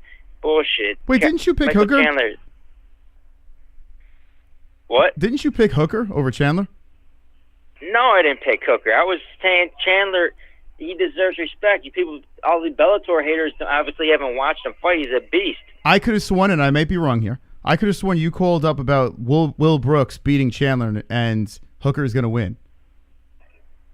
Dude, I've been riding the Chandler hype train since the beginning. I was giving Jesse crap because she was disrespecting him, saying, "Oh, he hasn't done nothing. It's only Bellator, this and that." And I said, "Dude, he's a beast. You better watch out. He's going to come in and dominate." What happened? So people are trying to shoe in Charles Oliveira for the title fight. Dude, Michael Chandler and Justin Gaethje can squeeze in there. If Dustin Poirier wants to fight Conor McGregor or freaking Nate Diaz, I can't believe he did. He said he doesn't want to fight Michael Chandler, but he'll fight Nate Diaz because Chandler didn't deserve it. He doesn't earn it. Oh man, you gotta put your cards down. It's too obvious. You're just looking for a payday now. So if that's what he wants to do, but do you not think? Listen, I picked Chandler too. Okay, I thought Chandler was going to beat Hooker. I thought it was just a bad matchup for Hooker. I think Chandler's very good. And honestly, I think Chandler, as a fan, I would like to see Chandler fight for the belt. But if you're going to, I don't understand how you, in one sense, talk about Conor McGregor, who has UFC experience, and then you have Chandler, who literally has one fight in the UFC, and now you're saying he should fight for a belt. You literally are contradicting yourself. Yeah, but he hasn't won a fight at lightweight in 5 years. Chandler's he's coming off a big knockout win in Bellator over Benson Henderson. He's coming off knockout wins over lightweight. Wait, you're the same person that said Conor McGregor had a win over Cowboy Cerrone, a washed-up Cowboy Cerrone. Is Benson Henderson a fucking top-tier fighter right now? He was, but is he now? He's a hell of a lot more better than Cowboy Cerrone, that's for sure. Oh, my God. If that's the case, then why did they have some tight-ass fights? I was in the building for a Benson Henderson Cowboy Cerrone fight. We were booing him out of the fucking stadium, and that was years ago. What are you talking about? Wait, 10 years ago? Years ago. Not 10 years ago.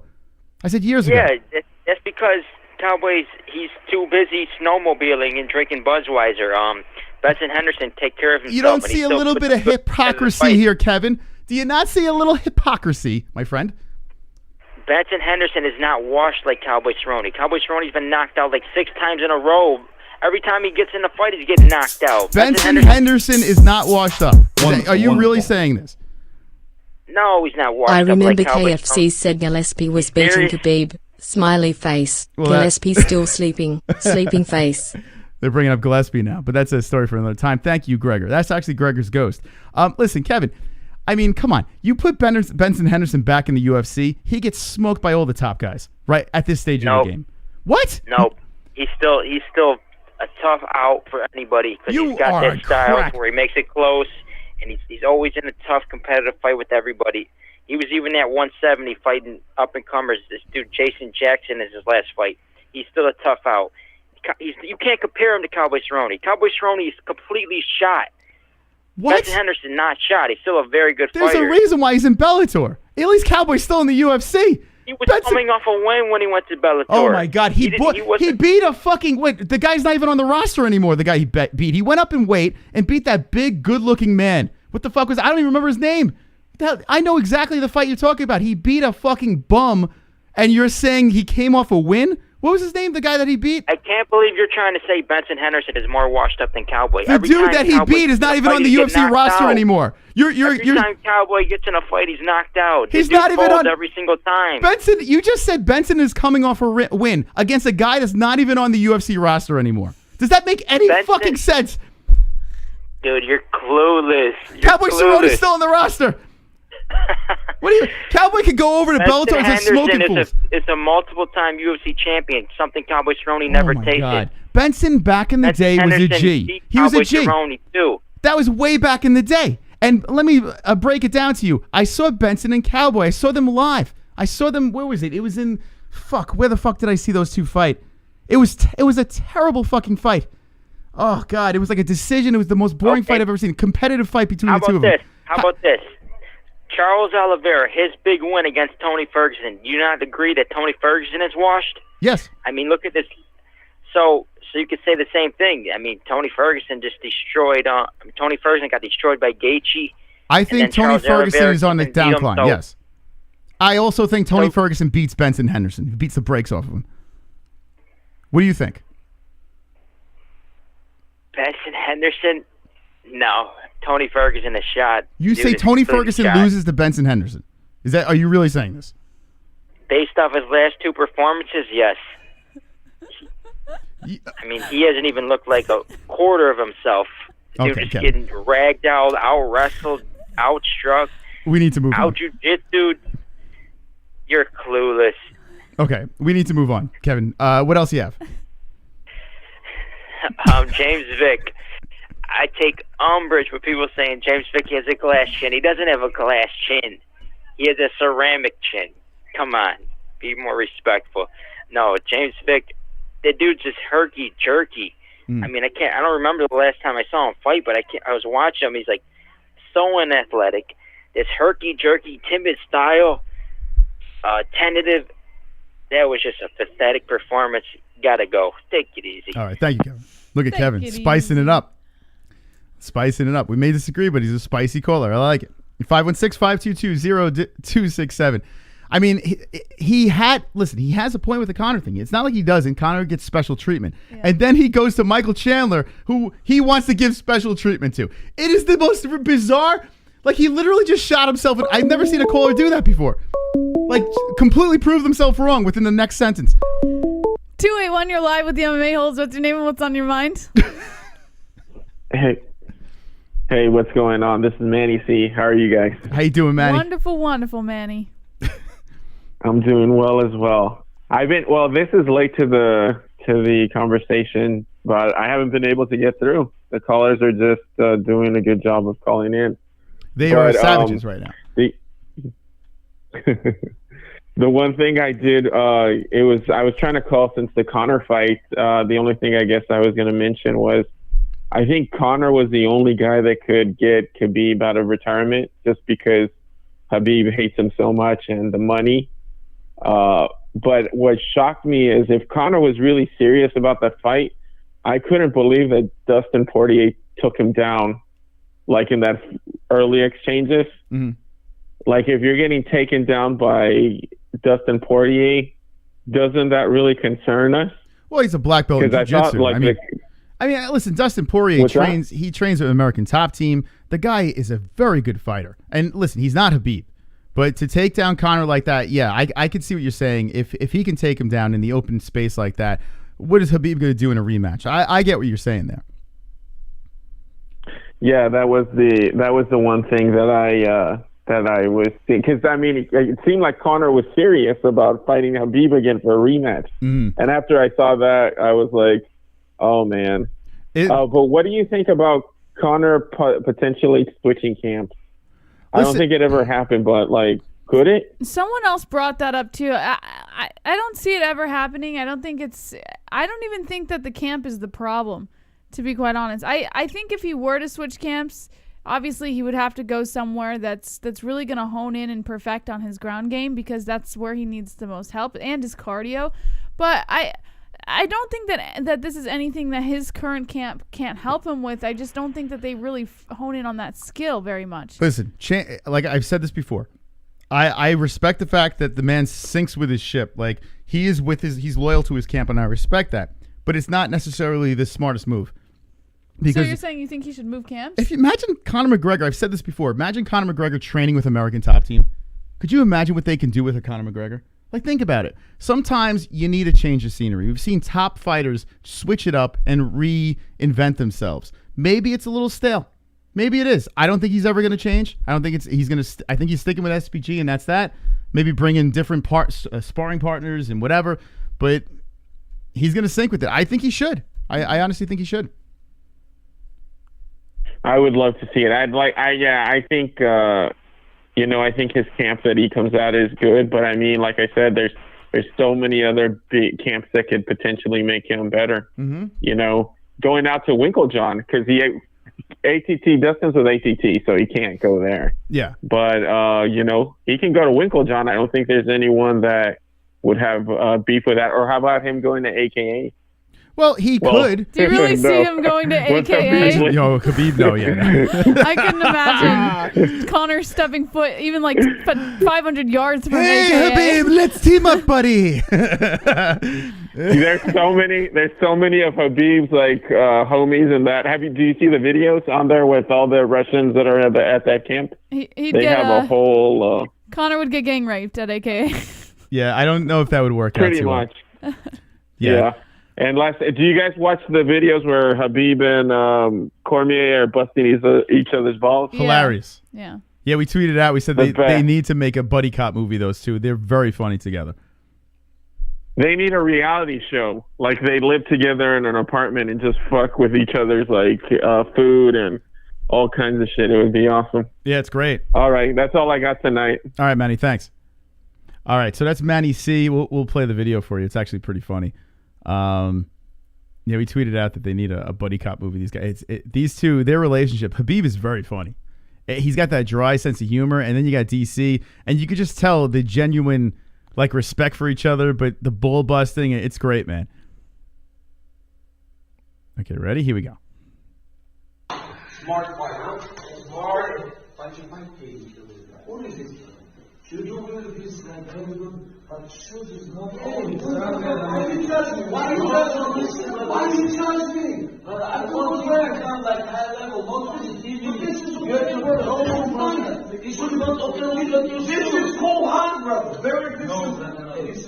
This is American cowboy style. So he's making fun of DC's shoes. Basically, DC has a suit on and sneakers. Now, DC's suit is a little ridiculous. I was looking at this thing. The shirt is all untucked. Like, it looks like he just got the shit kicked out of him. Everything's all flopping all over the place. He's a big boy, so that's probably why. But Habib is going hard in the paint on this man's shoes. So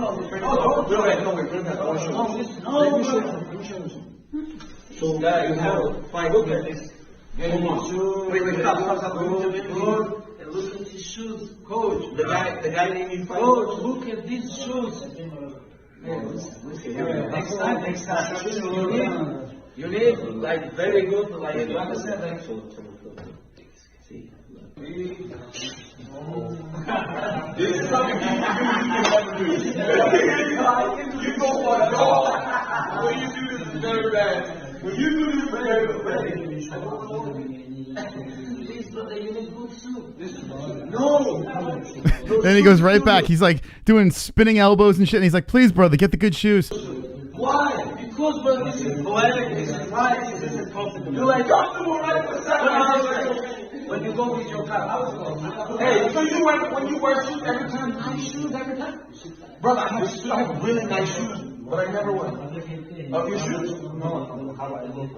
Let me see. All right, well, this goes on and on. I mean, jeez. It was funnier the first time. Now I'm watching it again. I'm like, yeah, it's not that funny anymore. But I do like their relationship, man. It's charming, Jesse, right? Very charming. Little bromance between the two boys. So go check out Habib talking about DC shoes. All right. Almost fell asleep there. 516-522-0267. Give us a call. Jesse would love to speak to you. How is Khabib tall? I love my ass of Zabel. Brewster says Khabib really is so much bigger than most lightweights. Taco Slurpery says Bones took all his nice shoes. Uncle Champ laughing in the chat. Jason Wynn says Kagb. Sean Hard dropping the Connors in the chat, Moss. How long do we keep the Habib emojis there? A little longer. 250, you're live with the MMA-Holes. What's your name? What's on your mind? Yeah, this isn't Sober Carl. It's Canada, and we're high as fuck. Two Jones, I got a question for you. I mean, the good part is we know it's you every time, but the bad part, you always sound like you have like 5 layers of things in front of you and the microphone on the phone. Is there, like, why are you always muffled? Chris, it's actually social distancing over the phone. I mean, I live by it. I mean, I can't get sick, man. No, it's just it's because I'm inside and it's just a different setting. But I mean, I realize it does sound kind of shitty, but I do the best I can. I hear you better now. I think maybe you had a mask on or some shit like that. You know, you're afraid of the Rona through the maybe. I just got to start off my call by saying JBH's knockers are just huge, man. Like people can tell JBH, like, we're not being rude. It's mom breasts are just beautiful, man. Like, that's Mother Nature at its best. You know what I mean? So okay. Thanks for sharing. Like, I mean, I hope the bed is a memory foam because, I mean, Moss, you're going to have some big divots on the one side, but I mean, anyways, yeah. No, it was the fights were really, really good on the weekend, like super good. You know what I mean? So 2 joints. Are you high? I'm extremely fried. Yeah, absolutely. Okay, well, that's good to know. At least you're high. But no. I'm just saying, like, the fights were really good. I mean, but when your boy Curtis went into the ring there and challenged that guy, I thought he was going to smack him. Like Fialho looked like he was ready to go right there. Yeah, Fialho wants to go to the UFC, and Curtis is like, hey, let's fight for a belt here. Let's keep the party here. It was actually kind of funny.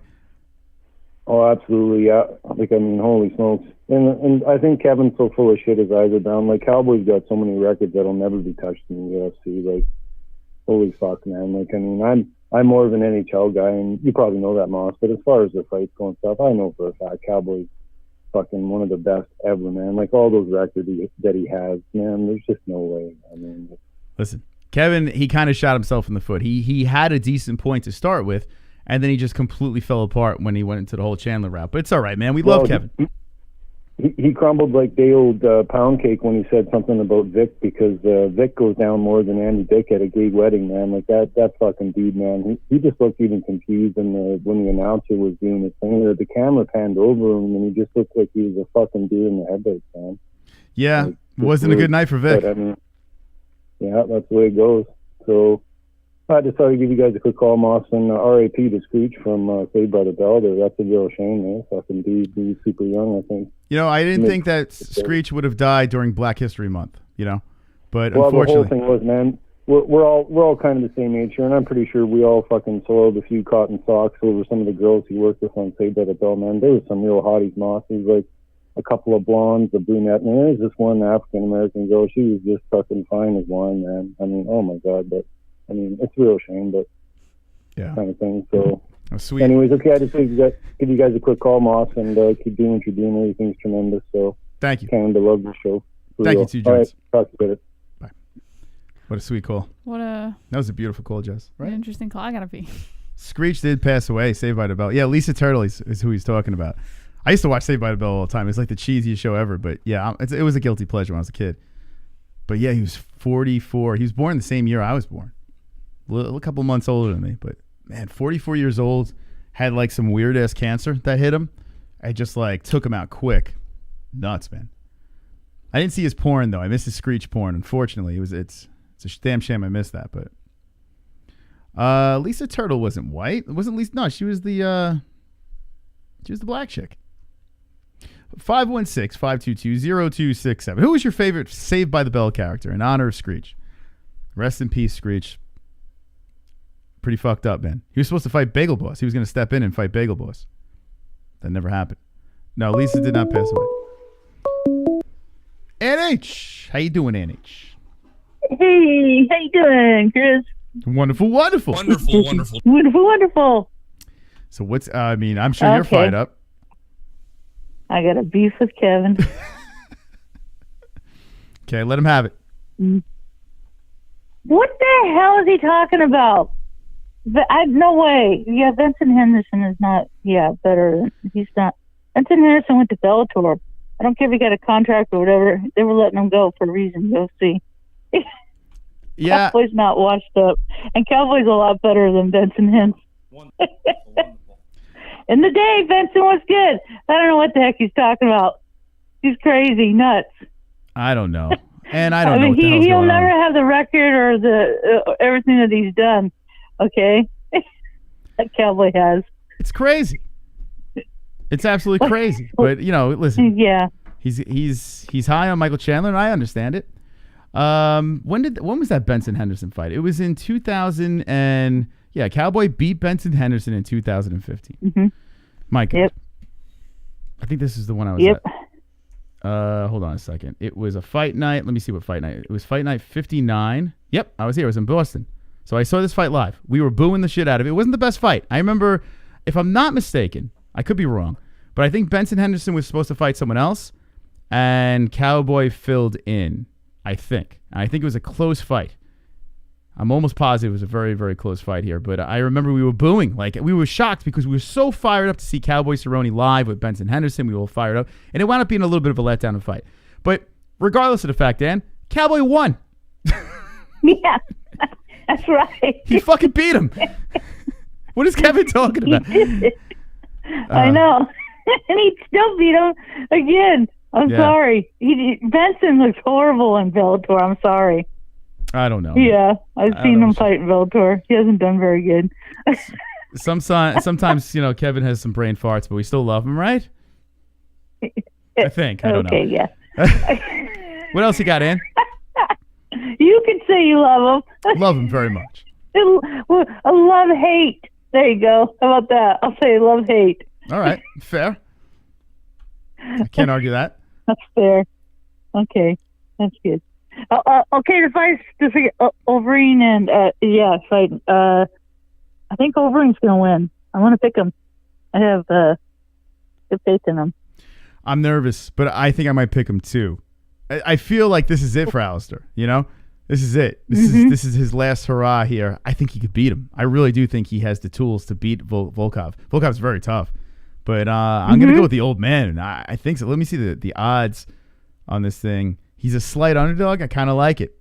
Volkov coming off the win. Walt Harris, which that was a little heartbreaking over there. Poor Walt coming back.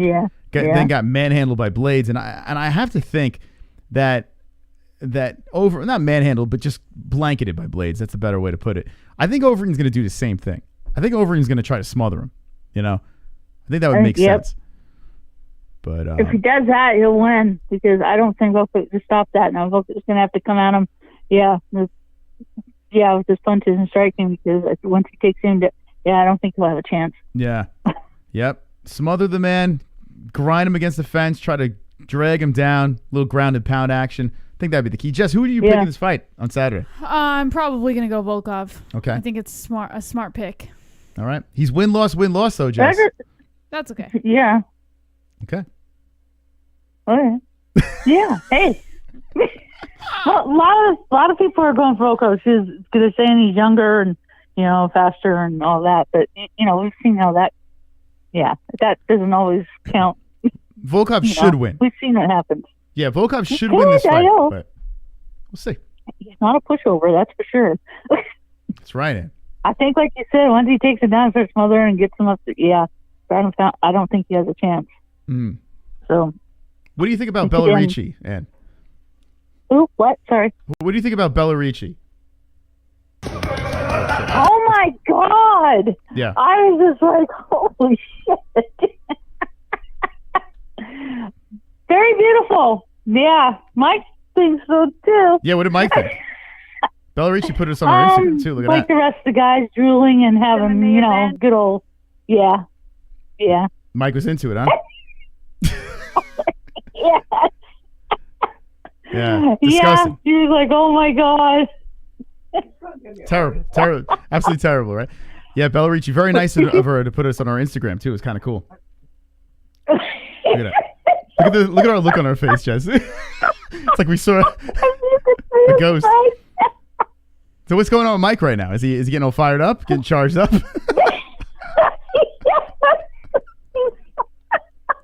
And I think you should dress like this the next anniversary. The next for Mike's birthday, I want you to dress like this bikini picture over here. I want you to give him what he wants. You know what I'm saying? What do you think? Oh my God. Yeah, she's. Oh my God, she makes all the. Oh my God. Wow, Yeah. If I was younger and if I wasn't straight, I'd go. That's for sure. Yeah, that look. Wow. All right, we got you guys charged up now. Man. I have a feeling this phone call is gonna turn into something wild. When you guys hang up, I have a feeling you guys are gonna go crazy after this call. MMA event. That's good. That's good for me. Yeah, that's really good. All right, Ann. Most definitely. Well, Ann, listen. Hi, Jesse. Hi, Jesse. Hi, Ann. Anyway, you guys did a great job with the fights with XMMA. That was great. It was fun. It was great. You guys did a great job, and I was trying to get out there as much as possible on Twitter and everything, get people to watch. I hope some new people showed up, and I know some did for my Twitter. So I appreciate that. Retweeted it. So hopefully some people saw it that are new and liked it, since there was no fights on, and good fights too. They put on really good fights. I enjoyed it. I was having fun. Well, I don't think it was boring at all. I really appreciate the love and how you share the fights for us. Share our posts on Twitter. We see it and we really appreciate it. Thank you so much. You're welcome. Okay. Love you guys. We got to go because Bella Ricci's Love you, 34. MMA-Holes. We got to go. Bella Ricci's 34 C's are in the chat right now. Her tits are actually in the chat. I believe it. Okay. All right, Ann. Bye-bye. Bye. We have to leave now. Her tits are in the chat. We must move on. Okay, 516-522-0267. Give us a ring. Let's talk about anything. Anything you'd like to talk about. We got 33 minutes left here. We have some more news stories to get to as well, but we'd like to hear your calls. Oh, hold on. We're jammed up here. Here we go. 832, you're live with the MMA Holes. What's your name? What's on your mind? Hey, what's up? This Pulse. Hey, What's up, Pulse? Nothing much. I just wanted to, if I could, send out a couple condolences. Mm-hmm. Okay, first things first, rest in peace to Uncle Phil. Secondly, rest in peace to Screech. Thirdly, rest in peace to James Vick's chin. And then fourthly, rest in peace to Mike Perry's ghetto pass. No. What happened here? He got rid of the N-word from his vocabulary. Is this a good move by him? You know what? I don't know. Maybe not, but I'm about sick of that guy. Like, honestly. Okay. I think you're a lot of people are starting to feel that way. It's getting a little old now, right? I mean, not even his act. It's just that fight against Dirty Bird, that really, like, that sold it for me. This guy doesn't care about being champ. He just wants to be a UFC fighter. Mm-hmm. Yeah. And it's like, if you're not in it to be a champion, what are you doing it for? You never held a belt, so it's not like you can claim you're a prize fighter. So I just, like I heard one time in an interview he said he was just fighting to pay off his house, and I guess he's done that now. So it's like, yeah, I wouldn't mind seeing them cut him. Wow. So you're saying Mike Perry gone? You don't want him in the UFC anymore? Would you like to see him still compete in another organization, or that's it, you're done? Maybe he can go to XMMA, but no, it's just funny how the tides have turned. He came in here with that knockout win over, how do you say his name, Li Jingliang? Mm-hmm. Now Liang is a top 10 fighter in the UFC, and Mike Perry's on a 2-fight skid, so it's just crazy how things work out. But yeah, man, rest in peace to Screech, and I'm sure everybody at Bayside High is reeling. Did you watch Saved by the Bell as a kid? Yeah, I watched some of the reruns. Okay. And what'd you think? It was a quality program. You remember the one chick was on there from King of Queens back in the day? Leah Remedy, yeah. I think that's her name, right? Leah Remedy? I don't know. I think that's her name. She was... I believe so. She's like really big into Scientology or something. Yeah, she's a wacko. But yeah, she was on there. She was like Zach's like beach girlfriend or some shit like that. Or I don't know. I know too much about it. It's crazy though. That show was kind of cursed. But if you want a real treat, have you ever seen the movie Showgirls? Yes. What's your favorite scene in that? Oh, it happens to be a pool. And activity in that pool. That's what I was going to say. When she starts riding old boy and starts freaking out under the waterfall. Yep. She earned my respect. I was like, this is quality acting. Yeah, she deserved an Oscar for that. Jess, you ever see that scene? Never. Oh, it is the scene of all scenes. Oh yeah. Tell me about it. Well, you have to watch for yourself, Jess. Anyway, Pulse? Yeah, and then maybe y'all guys can reenact it later. Maybe. I'm sure you'll enjoy that. We'll do a pregnant version of it. Right on. Yeah. And you can stay in the water and have a water birth. We'll get Ann and H involved. We need another person involved, so maybe Ann will jump in, No? Okay. There you go. Hey, thanks for taking my call, y'all. All right, Later. Pulse. Bye. Oh, I love Pulse. He's a funny dude. You and Ann in the pool? No? Yeah. Okay. Just go for it. 516-522-0267. Give us a call, please. Rest in peace, Screech. That is a fucked up situation, man. Like, poor Screech. 44 years old, died of cancer, and it's fucking sucks. Cancer sucks. But anyway, Mike Perry, on the other hand, is not saying the N-word. So. 604, you're live with the MMA Holes. What's your name? What's on your mind? Yeah, it's Mustafa. I'm calling back. Yo, Mustafa, you're in our phone call song. How you feel about that? I was actually kind of surprised. Yeah. Me too. We like you. Well, And he's gone. I don't think he meant to hang up. It sounded like he was on the verge of getting a sentence out, He's gone. and then it just disconnected. We've lost Mustafa.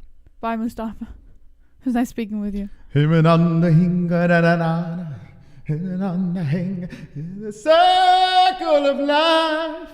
And it rules us all. Mas, you gotta finish it if you're gonna sing it. I got like this cold, this chest cold, and it's like I told you to take Mucinex. oh, I should have taken some meds, man. Like it's just like in there. Like every time I cough, you know when you have that like chest cold and you cough and your whole fucking chest is like ah. You know that? I told you to take Mucinex. Yeah, I gotta take some Mucinex. 516-522-0267. Is this him again? Mustafa, what happened? can you hear me? Yeah, I hanged up by accident. Yeah, what happened? I don't know. I was about to say something, and then all of a sudden it hanged up. Well, I'm calling from long distance, so that might be the problem. Where are you calling from again? Vancouver. Vancouver, okay. Yeah.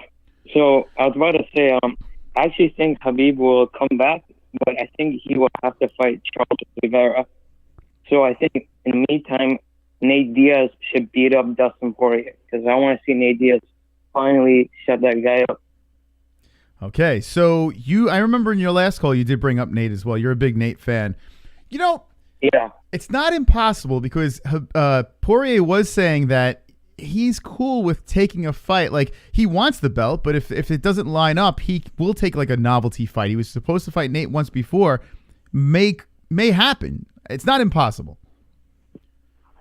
And I don't think the trilogy for Conor, it's not going to be as big as the Diaz trilogy would have been at the time. I think, and there's like a backstory to this fight since they were scheduled to fight, and I don't know what happened. I think something like Poirier pulled out, but the story came confusing. You're a little choppy there, Mustafa. But I kind of heard what you said. Me? Did you hear what he said? I don't think it mattered whether you were choppy or not. I think Jesse just zoned out. But repeat what you said. Yeah, I was saying, like, I think this fight could happen because they were scheduled to fight before, and Diaz, he's like dead set on fighting Poirier. He said he was like trained to fight him.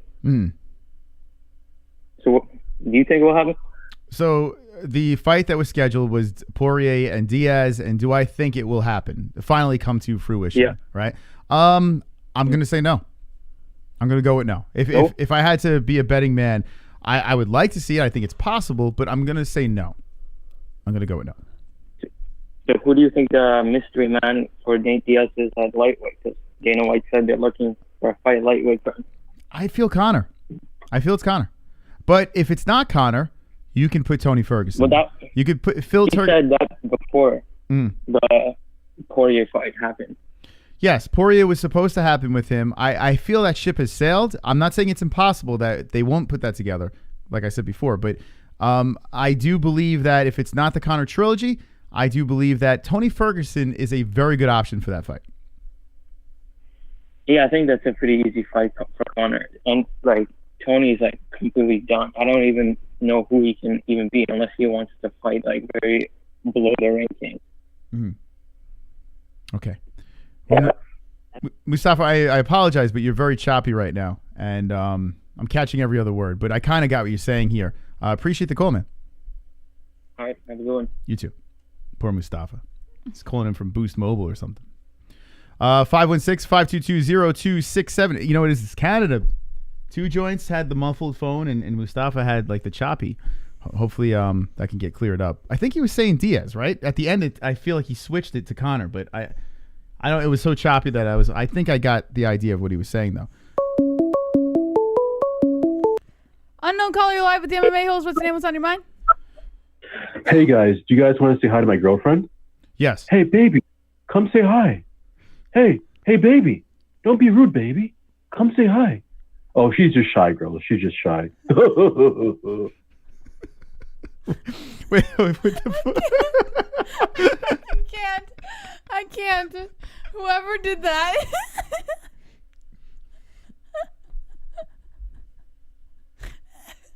Mom. I hope MJ's not in the chat.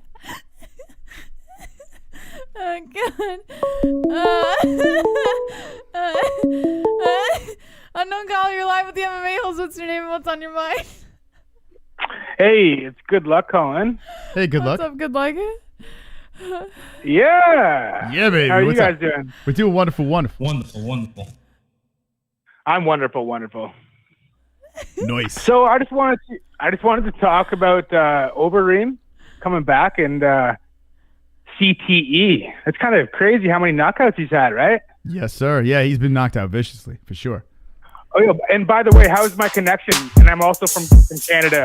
Okay, yours is better. We do have a donation coming in. Hold on a second. The DS guy is back. Get over it, DS is a can. Half of his fights are losers. All he does is talk shit online and doesn't fight. DS will never be elite. Lost in every way possible to nobodies. Okay. Yeah, that was targeted to Mustafa. Good luck. Yes, you were talking about Overeem. Yeah, well, that's just one thing. I also want to say congratulations on like moving into your new house, and I wanted to ask how the whole transition has gone since moving to the Arizona. It's nice. Listen, the place is beautiful. I love this place a lot. I think the weather is great here. It's gonna be a little tricky because of the fast pace of New York going to a very slower pace and not having family and friends around. It's a little tough, but we do have Jesse's family here, which is great. So I think it's good. Jess, what do you think? Yeah, I think once the kid comes, it'll be fast paced again. So. Yeah, we'll be chasing the kid around. So. Nice. It's a big transition. I live out west, and all my family lives in Ontario, the east part of Canada, well, near Toronto, where Bella Ricci is from. Ooh. All the beautiful ladies. And Canada's full of beautiful ladies. Two Joints knows that. The other guy from Canada with choppy thing, he knows that too. He knows. Anyone who's been to Canada, anyone who's been to Canada knows that Canada's got the most beautiful women in the world. And it's it's undeniable. I've been to Montreal, and yes, I've been to the Montreal strip clubs, and there were attractive women there. Yes. Oh, that's Quebec. That's a whole different, it's a different side of Canada. That's gnarly. The Montreal strip. So they're worse. That's a different scene. Wow. So they're worse. They're lower quality to where you're at. I would say. Well, it's funny. So Quebec, half of them want to be their own country. Okay. So Quebec is like the nation of Quebec. They have like their own thing, but it's part of Canada. Yeah, Americans don't know that. It's wild. So, but a lot of them moved to BC. So I've got a lot of French Canadian friends, and it's funny. It's like they're from France, but they're like they don't even speak a proper French. They speak like they say stuff that people in France would like puke at. Gotcha. Were you yeah? Were you a Quebec or Quebec Nordiques fan?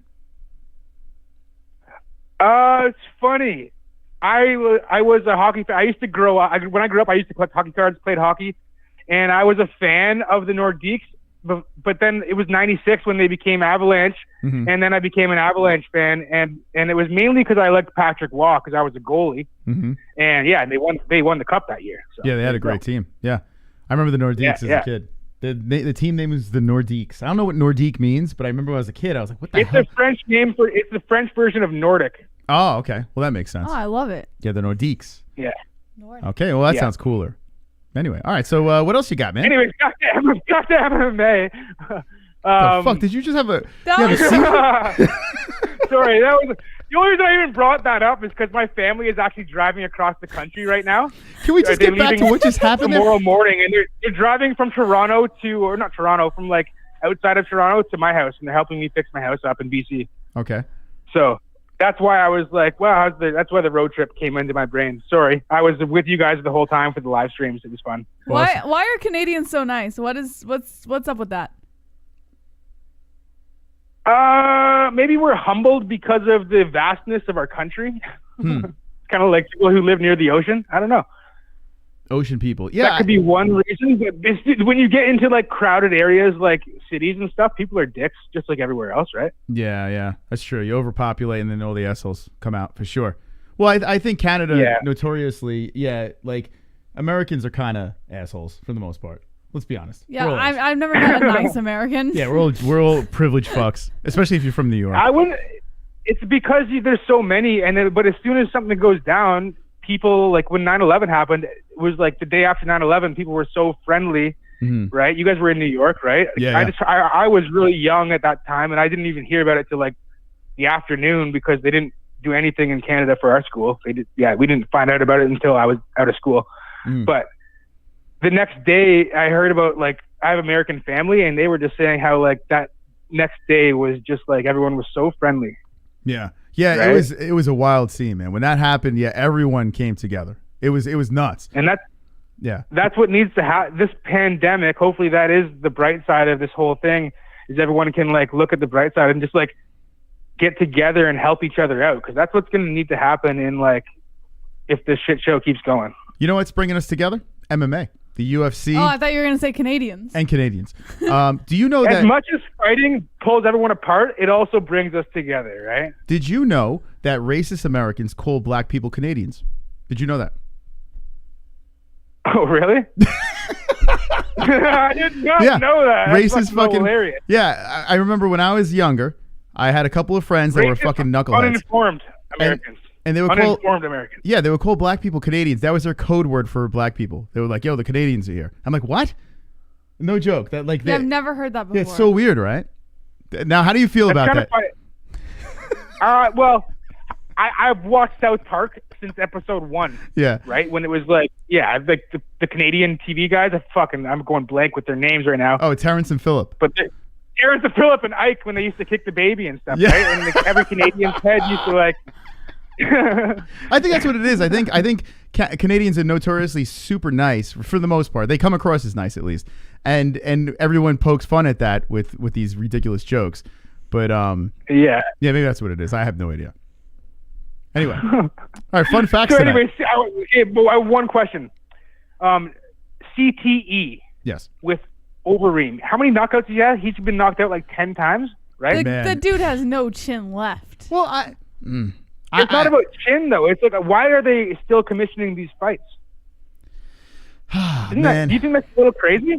Well, or is it's kind of like what Dana White said. Remember when it was just actually not too long ago, and I can't remember who it was. If someone in the chat could refresh my memory, there was someone who just came out about CTE and there being a study on it and stuff. And Dana White just basically said it's the nature of the beast, you know. It comes with the game. So if you choose to be a fighter, if you're choosing to put yourself in these situations, you just have to understand that CTE is going to be there. He's the promoter, right? So he has nothing to do with the commission. What I'm talking about is the state athletic commissions that are like letting Overeem fight. Like, so it's kind of it's a blurred if he line. Dies in the cage. Is someone going to be liable because he's already been knocked out 12 times? No, nobody's going to be liable because, well, first of all, when it comes to the commission, at least in my opinion, I don't think there's so much study behind CTE, but there's not enough yet for any commission to really be like, oh, you can't fight because you have to be cleared physically. I'm a snowboarder, and I grew up competing and stuff like that, and I have a lot of friends who have really bad brain injuries, and you only have so many, right? Yeah. Well, listen, CTE is a real thing. It is a real thing. But what I'm saying, and like what Jesse's saying here, this line of work that they're in, it is not the safest line of work. And if they're cleared by doctors to compete, I guess you can compete. There are questionable times where you're like, man, I don't know if this person should still compete. But look at Overeem. Now he's 2 fights in a row where he looks great. You know, I mean, he can get clocked and knocked out again. That's kind of the problem. That's I don't know. We thought he was done. Remember when he got like beat to death by I think it was Travis Brown, or who did he get beat to death by? He was fucking up Travis Brown. He was fucking Travis Brown up, and then all of a sudden the tables turned. It was crazy, man. He got knocked out. But I mean, you look at the Ngannou loss where his head got literally almost launched off his body. The Rosenstrike. Those were just the recent ones. Go back to back in the day when he was fighting K1 and Pride. Yeah, it's true. The guy's got a lot of shots to the head. 47 and 18. I mean, you have to think it's going to add up after some time, right? But he seems. I think, how many of those losses are KOs though? Right? I think 12. Majority of them, yeah, majority are. I mean, even as of late, like you look through these things. I mean, every loss is a knockout. Yeah, it's crazy. Right. But so out of all the fights that I've ever not been excited for, this is one of them because it's at this point it's like blood money. But okay.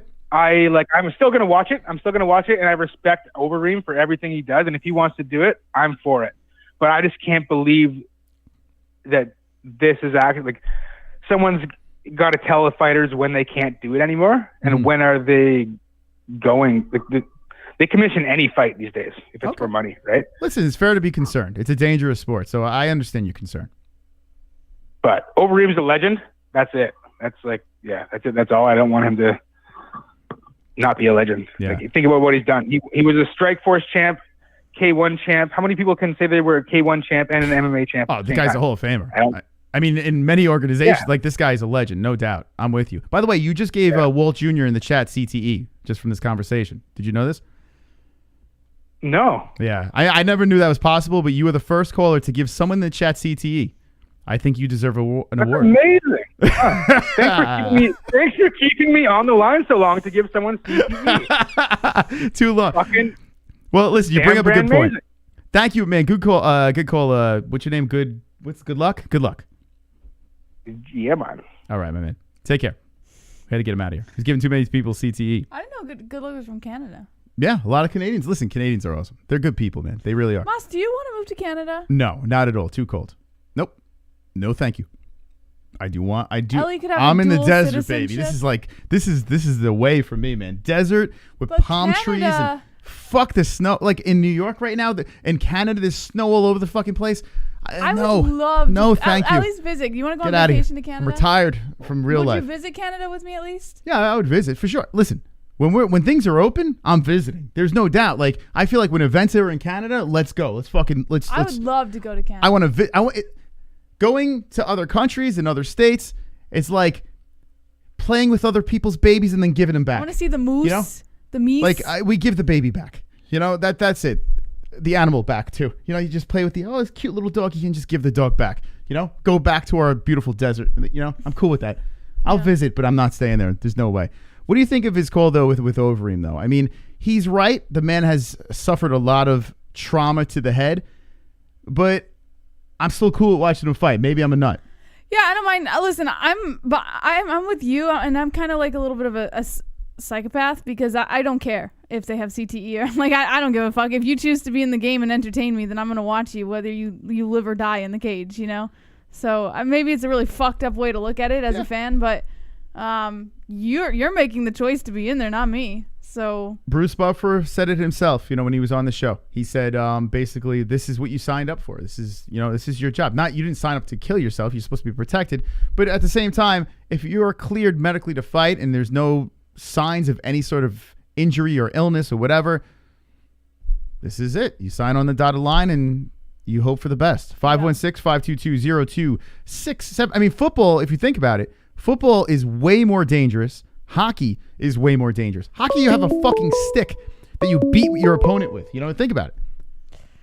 Unknown caller, you're live with the MMA-Holes. What's your name? What's on your mind? Hey, what's up? It's your favorite Canadian. And by Canadian, I mean black guy. Favorite black guy. It's the Ethiopian phenomenon. What up, Ethiopian? When's the last time you called Ethiopian? I need advice. So my girlfriend, she wants to move to Arizona, right? And yes, my girlfriend is real. I'm not MJ. Hey, guys. Hey, it was you. Come over, man. It was you. Oh, my God. That was the funniest thing I've ever heard in my life. Yes.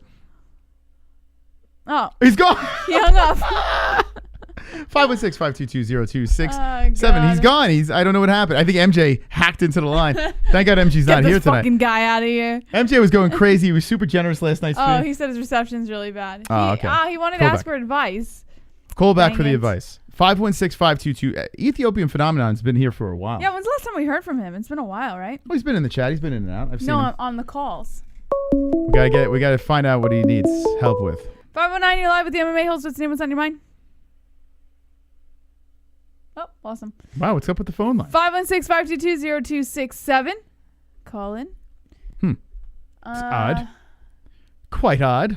Calls dropping out on us. Must be that crazy snowstorm, that nor'easter, that's destroying the New York area. The Canadians are buried. That's why Robin Black didn't come on. I'm it was telling you, snow. Moss, Canada has free healthcare.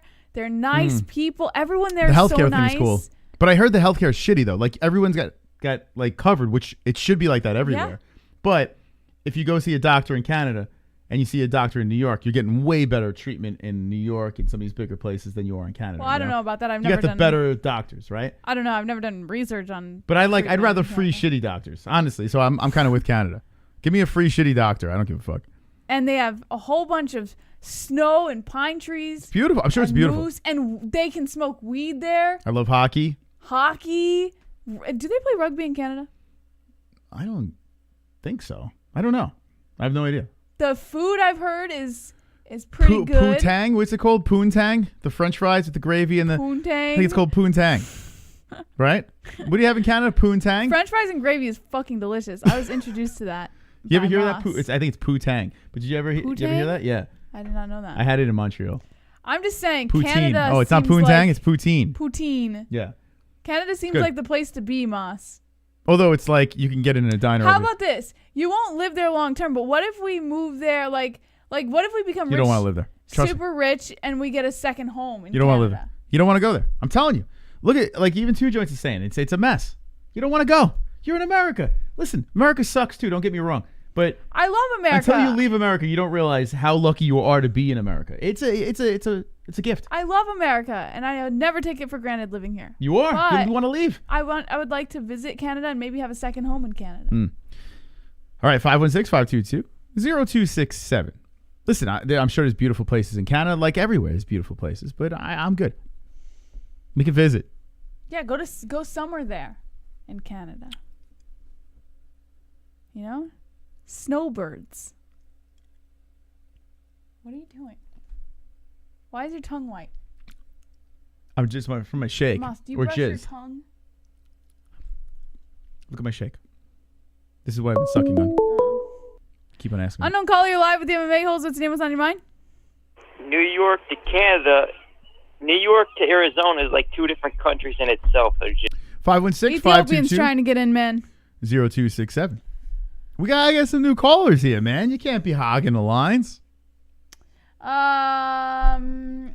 We would love you guys, but not the other Americans. Listen, I'm not. And by the way, I love Canada. I love everything about it, right? I'm sure it's a beautiful place. It's just not for me. So if it's not for me, some places just aren't for certain people. Like you guys probably don't want to live in a desert. You know what I'm saying? So I totally understand. I came to Arizona and I'm like, fuck, man. Why did I not come here a lot earlier? So yeah, but you're like a lizard. Like I love the heat. You like I sit fucking in the love the sun and for no reason. Today was 72 degrees.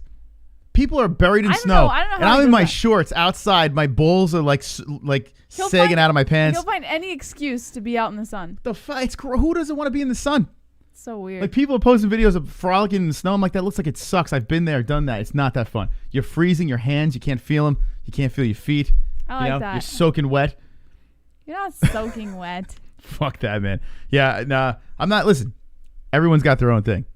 It's called your soul spot, right? Arizona, 100% is my soul spot. There's not a doubt in my mind.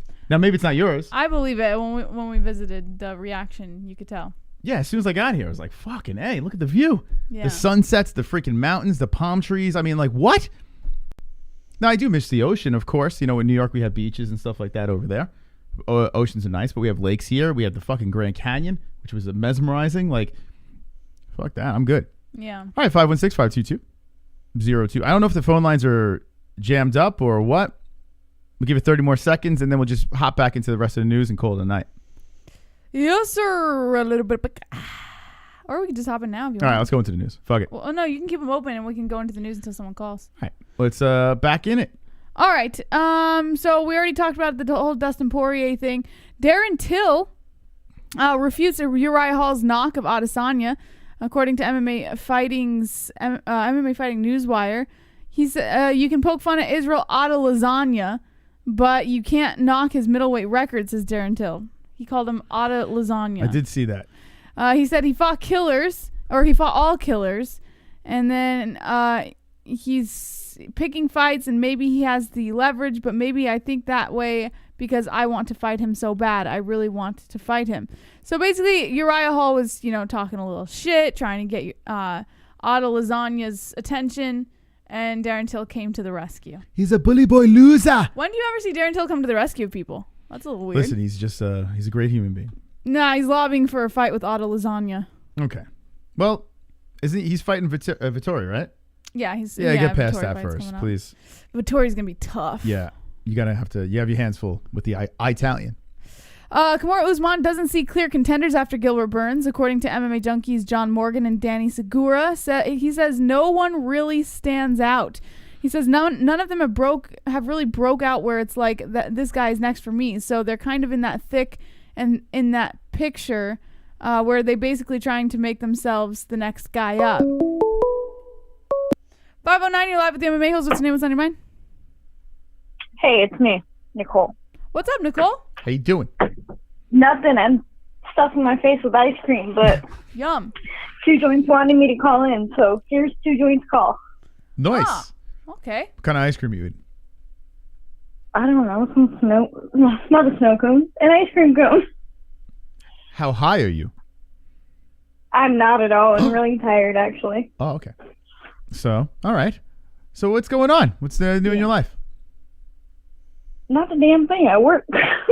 Okay. I have no life. You guys are the life that I have. Well, I guess it could be worse, right? What about Pale? Pale is your life? Yeah. Well, yeah, he is too, but he's on his game. Mm-hmm. Wait a minute. Something. Pale Monkey is playing a game and not watching the MMA-Holes? Oh, no. He is always watching the MMA-Holes, but he's playing a game. About to say. He's Why multitasking. he's watching it? About to crack the whip on Pale Monkey. Nicole, have you ever dressed like Bella Ricci? No. No. What do you think of Bella Ricci? I'd bang her. Oh. Oh! You would scissor Bella Ricci, you're saying?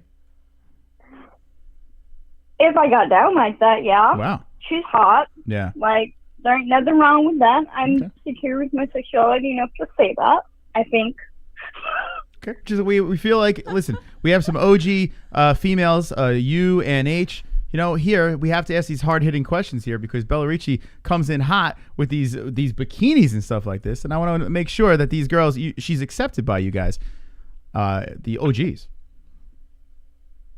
I mean, it is what it is. I guess you got to get your content somehow, and if she chooses to dress like that, she chooses to dress like that. Now, on the other hand, I choose not to dress like that because I look like a short Oompa Loompa. Yeah, that's all right. Well, listen. I fucking can't with you, Nicole. I think you look great in a Santa outfit.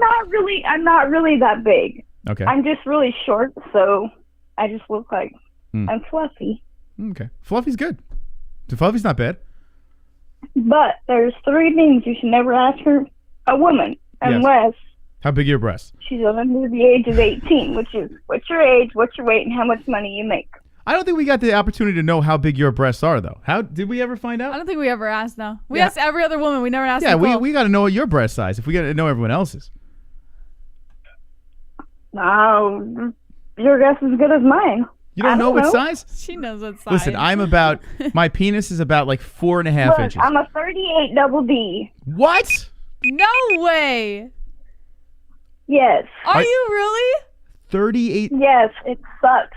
Wow. Girl, how Do you is your throw them back? over your shoulders? Like, what happens here? Like, if you're carrying groceries. My you back sucks. Yeah. Yeah, I bet your back is killer. Like, oh my goodness. Plus, I lift people. Like, I have a client that I lift out of bed and stuff like that. Wow. That's crazy. Wow, look at you. When you bend over a couch to grab something, do you lift them up and put them on the back of the couch to grab whatever's there? Yes. When you get intimate with with Pale, and you're sitting on top of Pale. When you get intimate with Pale and you're sitting on top of him, does he use your breasts as speed bags? Just hit them things. No. Okay. Maybe you should try that. All right. Well, Nicole, I appreciate. Will you? When you ride a bike, do you rest them on the handlebars for a little extra support as you're No, I'm too lazy to do all that shit. I'll just drive. When it's cold outside, do you whip it around your neck as a scarf? No, sir.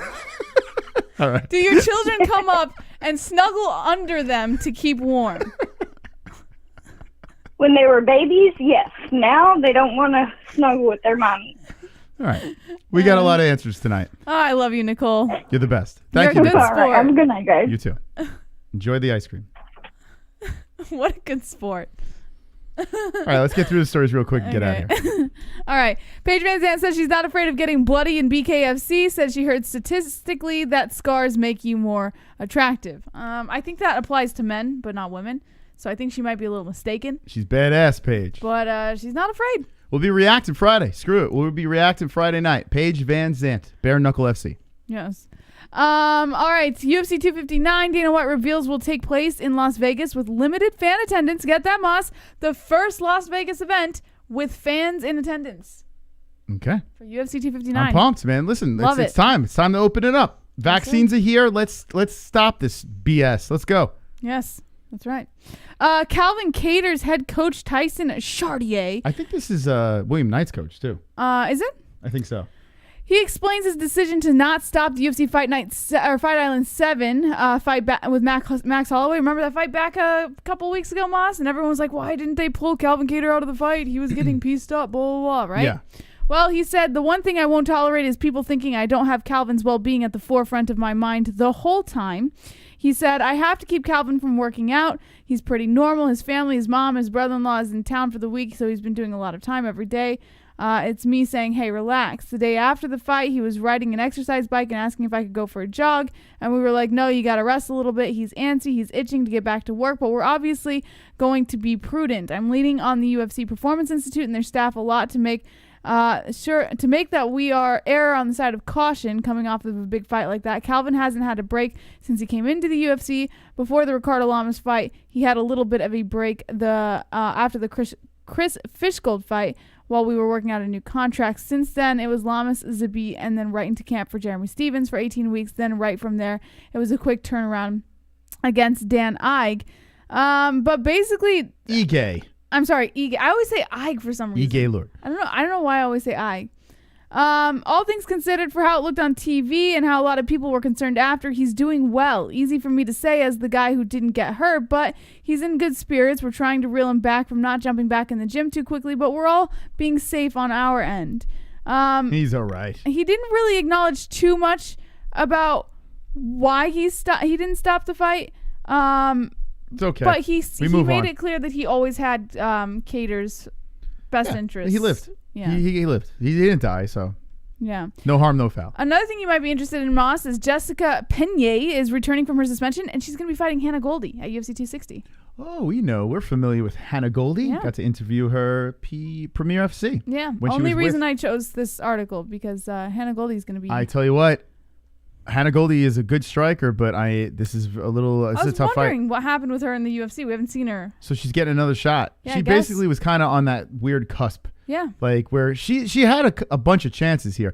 I don't know if Hannah Goldie will ever be a champion, to be honest. So Well, we'll see. I mean, I don't know if she's really that good, to be honest. I but think she's got a tough road ahead of her, but she's tough. good. She's Yeah. tough, yeah, but she's like a decision, like just barely scraping wins. You know. We'll see. We'll see how she fares because Jessica Penne has been on a little bit of a on the shelf for a little while. So we'll see. We'll see how she fares against them. Okay. Last but not least, Korean Zombie hit rock bottom after it lost to Brian Ortega. Gained 40 pounds. What? Yeah. Did he really? Yeah. Oh man, he's got to be depressed. I like this guy so much. According to Ryan Harkness of MMA Mania, in October, Korean Zombie had the biggest fight of his career against Brian Ortega. Not only was the fight a title eliminator with the winner getting a shot at UFC's featherweight title, but the two engaged in a highly visible feud. So he just hit ice cream and cake and cookies? I guess. He said, he wrote on Instagram after the fight, I'm just completely embarrassed and ashamed of myself, but I really want to thank you guys for rooting for me, and I'm really sorry. Damn it. If he sounded depressed about the loss, it's because he was. In a recent interview with SBS... Maybe it's from all the brains he's been eating. In a recent interview with SBS Plus, the Korean fighter detailed just how bad things got for him in the fight. He said, the thought that my career has crashed brought me down to rock bottom. He reached out for psychiatric help upon his return, but digging himself out of the hole wasn't easy. Do we have a picture? He went into a binge-eating spiral, gaining 40 pounds. I want to see Fat Korean Zombie. Where is he? It's hard to tell where he's at now, but things aren't so bad for the Korean Zombie in the grand scheme of things. His fan base is largely ride or die. He's still ranked number 5 at 145 pounds. I don't know. I didn't see. You might want to mute it, though. Let's see how fat he is. 40 pounds is a lot of weight. Is that him 40 pounds fatter? No, I think he might have lost it by then, right? When was this? He probably got rid of it. So why do they have this video on? I Yeah, don't he know. looks thin there. Well, actually, he looks a little chunkier. I don't know. You can't tell. You can't really tell. Actually, hold on. Hold on a second. The joke's not going to work unless I get the picture. Oh, there. Oh, my God. He's huge. Look at him. He's fucking massive. Doesn't even look like him. Okay, so Korean Zombie's fat. Anything else? No, that's it. Okay. Yeah. Thank you guys and gals for joining us tonight on another Monday Night Spectacular. Make sure you hit the like button. We're 8 away from 150 likes. For God's sakes, let's go. 8 more likes with 170 people watching. Come on, people. Hit the like button. Let's go. Stop being so fucking stingy. Hit the like button. Last comments from the chat and we're out. Matt Stone says, Aunt Nicole, you were delightful. Aunt Nicole is always delightful when she calls in. Brewster says, so picture him at 185. Hyde there says, I guarantee he ate pork belly. Uncle Boss says, just check the date of the video. AB Tap says, I will see you guys later. Have a wonderful, wonderful night. You as well, AB Tap. Heavy Micro says, what's up? Uncle Mike H, hit the like button.